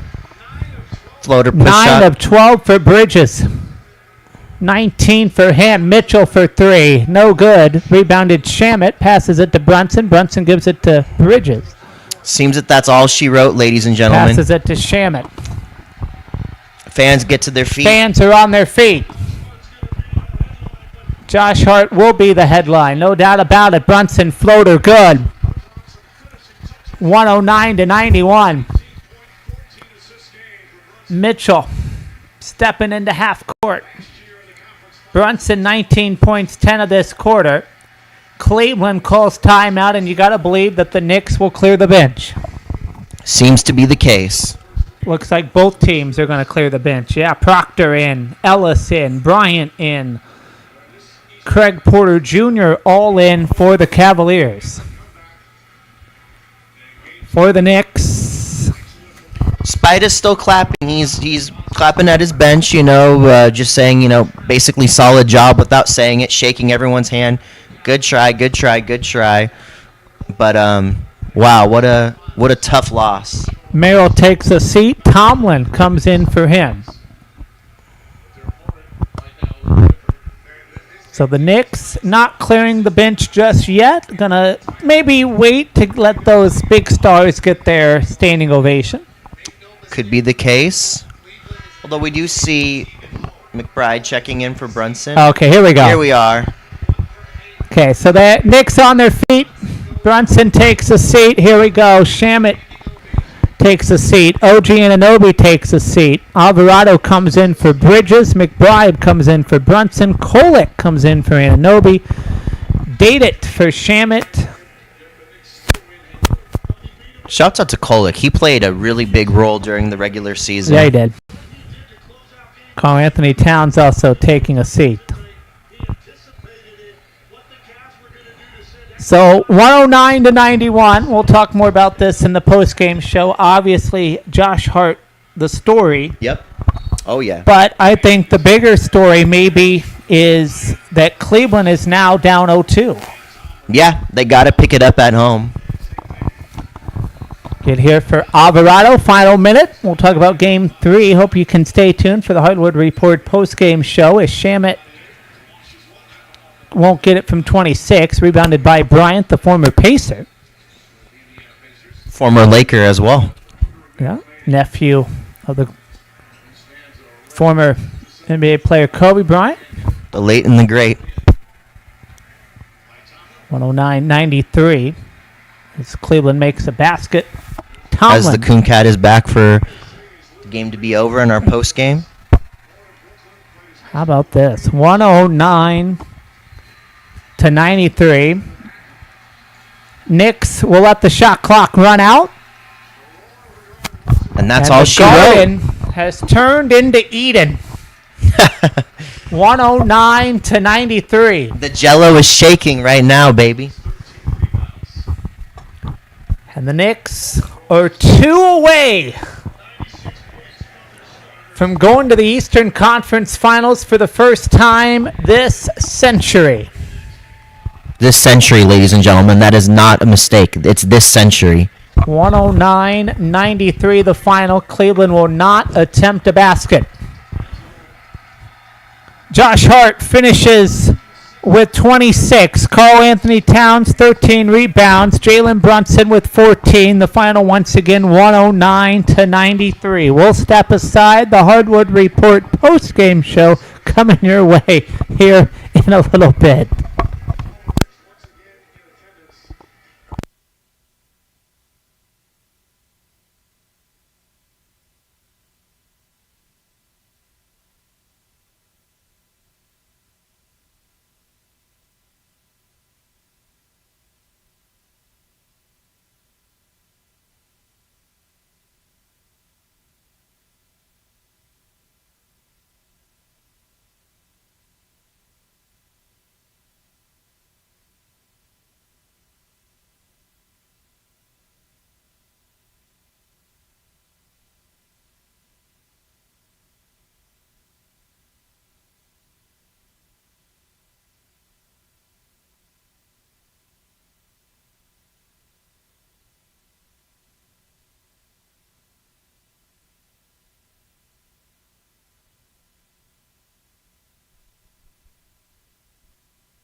What a game from Madison Square Garden, which had energy, and the Knicks had control. As we welcome you to the Hardwood Report post-game show, Ryder Bullock alongside Benji Zion. Let's break down this game.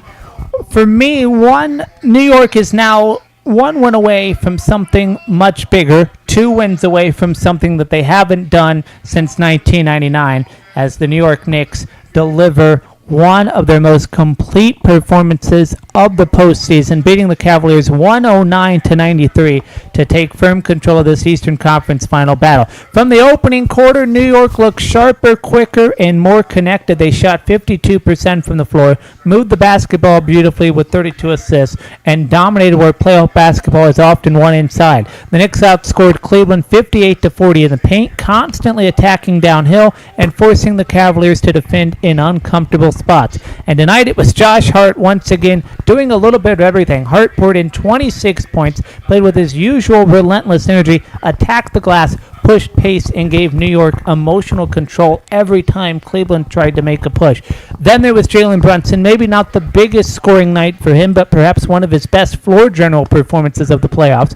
Brunson finishes with 14 assists, controlling tempo, rebounding double teams, and consistently putting Cleveland's defense in rotation inside. Karl Anthony Towns gave New York a strong presence on both ends, finishing with 13 rebounds, helping neutralize second chance opportunities and making life difficult around the rim. For Cleveland, Donovan Mitchell fought as hard as he does. He scored 26 points, attacked the lane, got to the line, and tried to keep the Cavaliers within striking distance. But outside of Mitchell, Cleveland struggled to establish rhythm. The Cavaliers shot just 39% from the field and only 26% from three-point range, never really finding constant offensive flow. The ball movement told the story. New York 32 assists. Cleveland only had 15. That is not just a stat. That is control, chemistry, and offensive execution. Knicks also turning defense into transition opportunities, winning the fast break battle, and punishing Cleveland to make just crazy shots. They looked out of rhythm all night. Even when the Cavaliers grabbed 13 offensive rebounds, New York answers with discipline and physicality. So now the pressure shifts squarely to Cleveland. The Knicks lead the Garden, is rocking, and this team suddenly looks like a group believing it can make a serious finals run. For the Cavaliers, the question becomes urgency. Can Donovan Mitchell get enough help? Can Evan Mobley and Jared Allen impose themselves more offensively? And can Cleveland rediscover its perimeter shooting before this series slips away? For New York, one more step closer to the 2026 NBA Finals, a place they have not been since 1999. Knicks won at 109-93. I won't ask you to answer all of those questions, but I will ask you to give your synopsis on Game 2.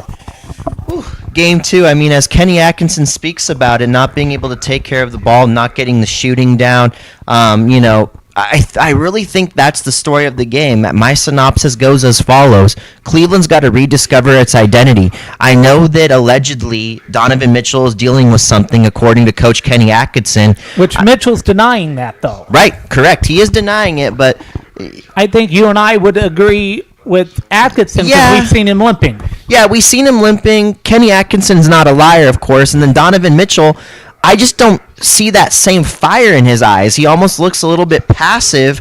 Again, James Harden is not making those shots, as Kenny Atkinson speaking about right now, not James Harden directly, but he's talking about the team just not being able to make shots. So I hope they get their shots up in practice and figure out how to make it work, because if they're not going to make those shots work, it doesn't matter if, Allen is getting rebounds. And by the way, 10 rebounds for Allen, not enough in the playoff series for your main man at center. They just need to figure out how to get those shots up, whether it be easy shots inside or figure out just how they're going to get that three-point stroke back. But I'd say figure out the way to set up easy offense, at least inside. If you can't do that, they're really going to struggle in this series. Okay. Outside of Donovan Mitchell's 26 points, where did Cleveland's offense completely break down tonight? Was it James Harden? Was it Mobley? Was it Allen? Or maybe a combination of three. Who needs to step up if he is going through whatever it is that he's going through? I'm still going to point the finger a little bit at not only James Harden, of course. You got to figure it out for yourself. And when you figure it out, the rest of the team will figure it out. But at the same time, Ryder, I think that Dennis Schroeder has to come off the bench and be a scorer. I think that Strus has to come off the bench and be a scorer. And I also think that, maybe this is one bad game for Sam Merrill. If he comes back and can knock down shots, hopefully other players will come and knock down shots, because it got so bad that they had to go to Tyson. And not that Tyson's a bad player, but he wasn't in the rotation in the last game because, frankly, they didn't exactly think they needed him. They thought they could continue with Merrill, which proved they could continue with Merrill. Tonight, they couldn't, so it was next man up, and there just wasn't enough production, so they got to figure it out. Let's talk about Josh Hart, a career playoff high for him, 26 points. What a guy. We know Josh Hart brings the energy. Brunson controlling the game with 14 assists. But was tonight more of a exclamation point for Hart, or is Brunson now the best floor general in the playoffs, or maybe a bit of both? Well, I think Brunson's the best floor general for the Eastern Conference in the playoffs, that's for sure. But whereas it comes to the Hart offensive production, it's just a huge bonus for this team, as Ernie is actually interviewing Mikal Bridges. With Bridges and, Hart making those baskets, putting in that production, it's a huge lift for this New York Knicks team that doesn't have to solely rely on Jalen Brunson and Karl Anthony Towns to be their offensive production, because outside of them, if the rest of the team in the starting lineup isn't making baskets, who do you go to? They couldn't go to Clarkson tonight for whatever reason. That just wasn't in the cards. Landry Shamet wasn't shooting the shots as he was before. And at the same case, Jose Alvarado is only distributing. So with all the starting lineup being able to fire on all cylinders and score baskets, it just shows that this New York Knicks team can lead themselves into this playoff series with, I would say, a sort of prowess and at the same time a mojo that is, really bringing themselves forward. Yeah. Series shifts to Cleveland. Cavs are 6-0 in Rocket Mortgage Arena this postseason. What has to change for this must-win Game 3? Must-win Game 3, I hope the Cleveland Cavaliers fans will at least help push this team forward as well. When you feel that energy in the stadium, when you feel that it's your home court, when you feel that, you're in your place, you're at your home, maybe that's going to, change the mindset of the Cleveland Cavaliers so they're able to knock down shots. Again, if they're not going to knock down shots, I just don't know what they do. Charles Barkley suggested Cleveland's got to play inside out. If they can switch to that game plan, it will fuel the rest of their offense. Maybe that's where they go. Otherwise, I don't know if they can continue with the same game plan. It would be interesting to see if Kenny differs at all from the game plan he came in with Game 1 and the game plan with Game 2. Cleveland has been down in some series before. It took 7 to defeat Toronto. It took 7 to beat Detroit. Do you think Cleveland has another 7-game series left in the tank? We're going to see. It's going to be, I think, to me, based off of Game 3. If they can't put it together in Game 3 and it looks like Game 2, I would say it's over. Okay. We shall see. No question that Rocket Mortgage Arena will be rocking first Eastern Conference playoff final for them since the LeBron era. Looking forward to seeing what they do. Let's look ahead to tomorrow as the series in the West shifts to San Antonio. And I don't know about you, but for me, Game 3 feels like a major momentum game with Oklahoma City and San Antonio tied at 1 apiece. For the Thunder, they've got the response they needed in Game 2. Shai Gilgeous-Alexander looked in command. The bench gave them a huge lift, and OKC reminded everyone how dangerous their depth can be. Now they head on the road trying to take back home court advantage and put pressure on a young Spurs team. For San Antonio, this is where the series changes. Home floor, home crowd, and a chance to answer.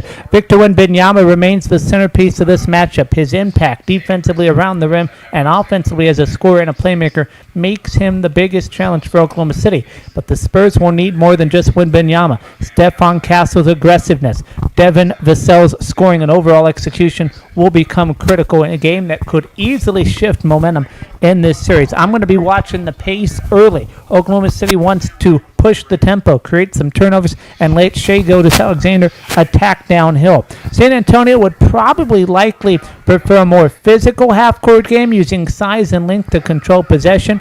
But another storyline for me to watch is the bench battle. Oklahoma City's second unit was huge in Game 2. Can San Antonio counter at home? And maybe the biggest question tonight, who handles the pressure better in a tied series? Conference Finals basketball series tied 1 apiece, Game 3 in San Antonio tomorrow. So, Benji, as we head west, what does the secondary unit have to do for Oklahoma City with Williams listed as day-to-day? You've got Caruso, who's done phenomenal stuff. You also have Jared McCain, who can prove that he's a shooter. So what does the secondary scoring unit have to do to not put all the pressure on Shea Gilgeous-Alexander? Well, we know what Alex Caruso can do, playing defense, even against Victor Wembanyama. Can't believe I'm saying it. Even against Victor Wembanyama, facilitating, being a floor general, he's a great guy to have, taking the load off of Shea Gilgeous-Alexander's back. In the same case, ladies and gentlemen, Isaiah Joe as well. Not to take away from McCain. McCain is an incredible player, great pickup. If Isaiah Joe is hitting three-point shots as well, this team becomes deadly off the bench. They got, even Wiggins. Aaron Wiggins can come in there and be athletic, rebound, make some shots as well. So they do still have depth off the bench. We can't even forget Kenrich Williams. He could make a showing as well. So they got players. They got bodies. They could throw people at you for days. And whoever's making shots, they happen to get more time on the floor. That's just how we've seen the Oklahoma City Thunder play their guys off the bench. It's, next man up, whoever is scoring. Of course, they're going to stick with Alex Caruso. We know that. They'll stick with him down the stretch, and then we'll see, is it Jared McCain's time off the bench? Is it, Isaiah Joe's time off the bench? Or maybe all three of them are playing great, and we see Joe, Caruso, and McCain all together, off the bench. It could be an incredible game. And also, Williams, their center, off the bench. He could provide a big, I would say stretch 5 sort of offensive production in this game as well. Okay. Same question for the Spurs. The Spurs are not at 100%. Obviously, Fox is out. We also know that it's listed day-to-day. His name slipped me. Went out with a concussion. We'll get his name in a moment. But nonetheless, how does San Antonio respond not at 100%? Well, we're going to see a lot more of Carter Bryant, being that the rookie, he's Dylan Harper, is out with a concussion. I believe that's what it was listed as. Yeah, it's a concussion. Yep. So we're going to see a lot more Carter Bryant. We're going to see a lot more of Johnson off the bench as well, as Johnson's been playing and Carter have been playing great off the bench. But where do they go after that? Do we see maybe a Kelly Olynyk sighting, maybe, if need be? It'd be interesting to see Olynyk and Cornette down low off the bench. Regardless, they got other guys, Lindy Waters, that they could throw in. But I don't think they're going to need to necessarily go that deep off the bench. I think we're going to see a lot of, Barnes, Carter, Carter Bryant, and Johnson, So that's probably going to be the big focus for the forwards off the bench, or guard forwards, if you would say so. Okay, no doubt San Antonio is going to be rocking.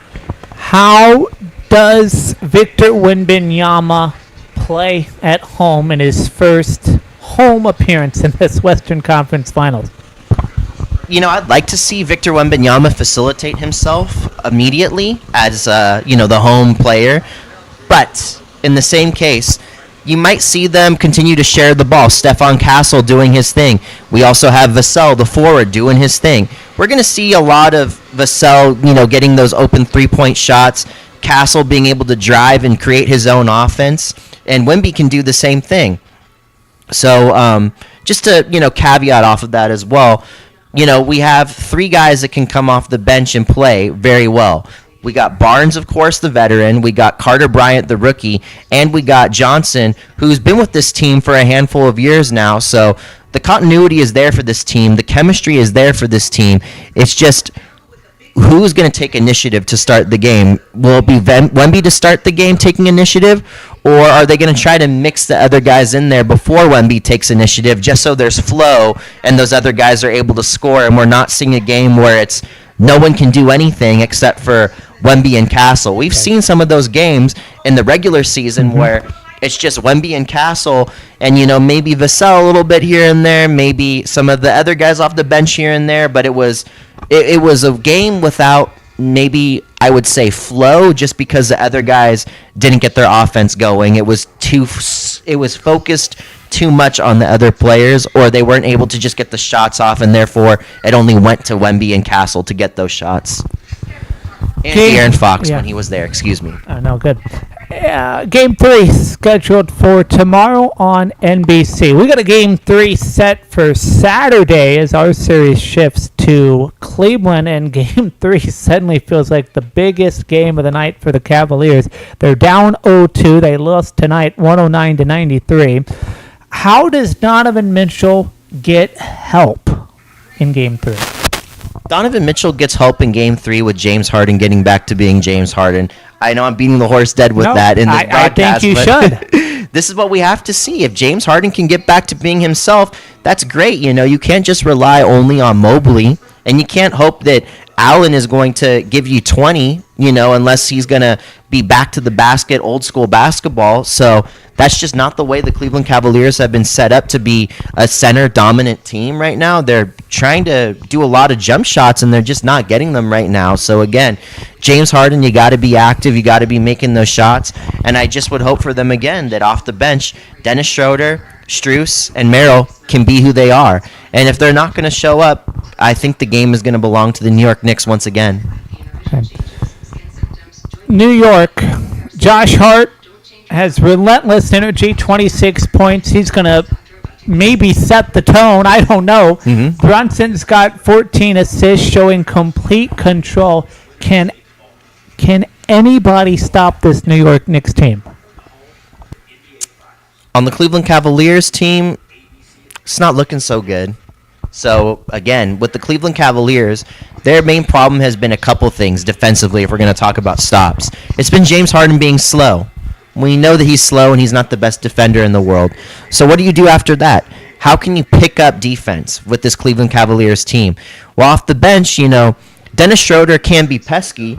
We've seen Strus be pesky. We've even seen Merrill be pesky. So I'm not going to downgrade those guys and say that they're the reason why the Cleveland Cavaliers could lose on the defensive end.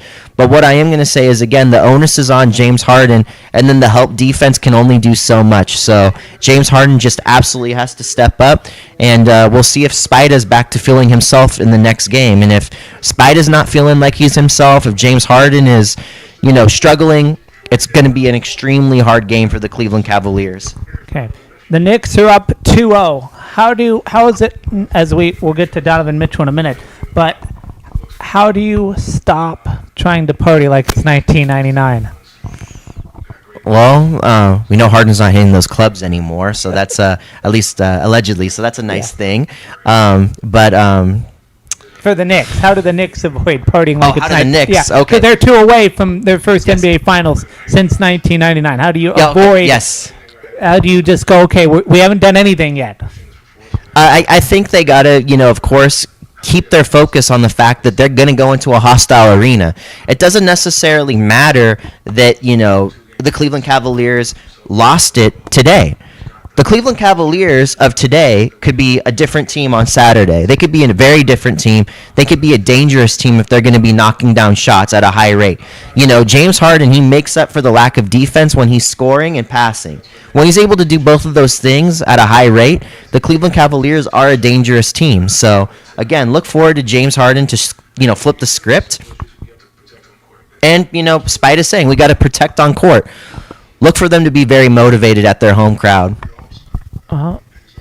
Shaquille O'Neal giving him praise there.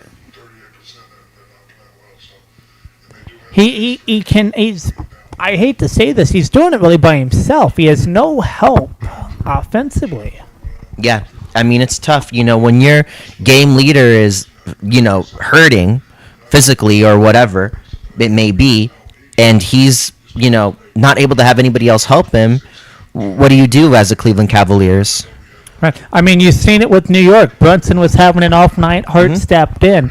Mitchell, 26 points, which isn't bad. Yeah. Matches Josh Hart, obviously, but a lot more going on. All Knicks scorers had 10 or more points, where Cleveland not so much. Absolutely. What can you do if you're Cleveland? As we hear Mike Brown speaking about this win. First time winning 10 of its first 12 playoff games in a single postseason, as far as Knicks coaches go. 10-2 record this postseason. Besides those two things, first half, giving up offensive rebounds, second half, sending them to the free throw line, it was pretty good, especially when you have the talent that they have and the all-stars that they have, the great players and the shooting that they have. For us, offensively, we have to keep playing faster. Mike Brown says we have to keep playing faster offensively. It's interesting to see that because sometimes I feel like the New York Knicks are able to put together their offensive, scoring in a more adequate manner when they're able to slow it down. But Mike Brown says we have to play faster, and that's where I thought the turnovers came from in Game 1. So, and I thought Game 2 was a little bit slower. So, Definitely. kind of interesting. Definitely. A lot of guys stepped up, Be interesting to see what the inside guys say on that. Adam, and he had 14 assists. Again, he did what he was supposed to do. Cat with a double-double, 18 points. Oh, sorry. No. Shooting and That's coming. We'll talk about that in a minute. So we listened to Mike Brown, and I mentioned this the other day, and I want to repeat it because it needs to be said. There was a lot of flack when he got hired. 'Cause what are the Knicks doing firing Tom Thibodeau? But what Mike Brown has been able to do, and I know there's not much coaching adjustments. This wasn't a rebuild. You already had the Eastern Conference Finals there. So you had the blueprint. Thibodeau, we said all year, rotate. Brown has been rotating. We've seen Alvarado. We've seen That is Shamet. very true, yeah. We've seen, a lot more guys are playing, and it's worked out for him. Yeah, absolutely. Couldn't have said it better myself. It seems that Mike Brown really knows how to put this team in a winning form, and it's good to see for the New York Knicks fans that are, starving for that championship. Okay. As Mike Brown continues, I got a lot of flack the other night for asking you a question about if Jalen Brunson was the best Knick, and I didn't know that was going to get so much flack. So anyway, people have been asking me for 2 days, who are the best Knicks? And I did some research, and I'm not going to rank every Knick, but I will say this. I think Walt Frazier, greatest Knick of all time. He's the last one to win a championship. Oh, yeah. Okay. Ewing's up there, probably at Yep. 2. Brunson's in my top 5. Now everybody goes, well, where do you rank Carmelo Anthony? Where do you rank this and that? So I'm just going to set the record straight. Carmelo Anthony's in the top 10. Okay. But I'm going to put this graphic up. Best Knicks of the century. So that way we can get rid of We can get rid of the 70s team. All right. Because it's a different era. Patrick Ewing and John Starks and Rick Brunson, they're all great. But that's a different era too. Yeah. So top 3 Knicks of this century for me as we put this graphic up. Let's see here. Let's get rid of us. Bear with us here. Live. Boom here. Let's put this up here. Let me get this so you can all see it. I got Carmelo Anthony at number 1. Okay. Jalen Brunson at number 2. Allen Houston at number 3. Allen Houston was on the 99 team. Yep. Okay. I think Melo's the scoring king. Yep. Okay.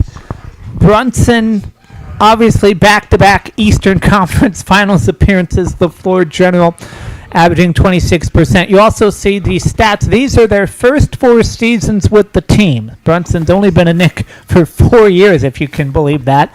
And then Allen Houston in third, 18.7 points per game, 2 rebounds, and 2 assists there. And I think Allen set the tone on what the Knicks can be, because there was a lot of, you go back, a lot of people thought 94 was their year. Ewing obviously ran up against the larger one, so it didn't fall. 99, they go up against the Spurs. Maybe history repeats itself. I don't know. But a guy by the name of Greg Popovich led that team, and Steve Kerr played on that team as well with Tim Knocking Duncan. down threes. Yep. And sent Allen packing. But this Knicks team, as we come back here, this Knicks team just feels different. It looks different. We talked about it in the pregame that there's chemistry there. It gave Jay Wright 2 national championships. We were teasing one time Jay Wright was with us for the March Madness, and we all had to say greatest March Madness player of all time. Some said Jordan, some said Curry at Davidson. Jay Wright said, I'm going to be selfish and say Jalen Brunson because he got me 2 rings. Yeah. and so this championship chemistry has proved powerful. It's gotten them back to 2 Eastern Conference Finals. I asked some longtime Knick fans, I said, we were talking about Patrick Riley. I said, what does Pat Riley have what was missing with Pat Riley? Why couldn't he get the Knicks team again? Everybody believed 94 was their year. What does this team have that Pat Riley didn't? Every one of them said Jalen Brunson. Interesting. Okay. I want to get your thoughts on that. Do you think, again, too early to party, but you're halfway there. You are halfway there as a New York Knicks, This is the closest well, I shouldn't say that. You were 1 win away last year. This is true. But you didn't have a 2-0 lead Right. ever in that series. So definitely something to keep your eyes on. I don't know. And maybe, I don't know, Cavs are 6-0 at home, maybe 7. Maybe there is a game 5, but it doesn't look like that right now. Right. And I think that we'll the scares only me. time we get to see is game 3. How do the Cleveland Cavaliers come out and play that game? Are they able to maintain the pressure the whole entire game? Are they able to have that mojo throughout the game? And if they don't, I don't think we're going to be looking at a Cleveland Cavaliers team that is going to go win 1 or 2 at home.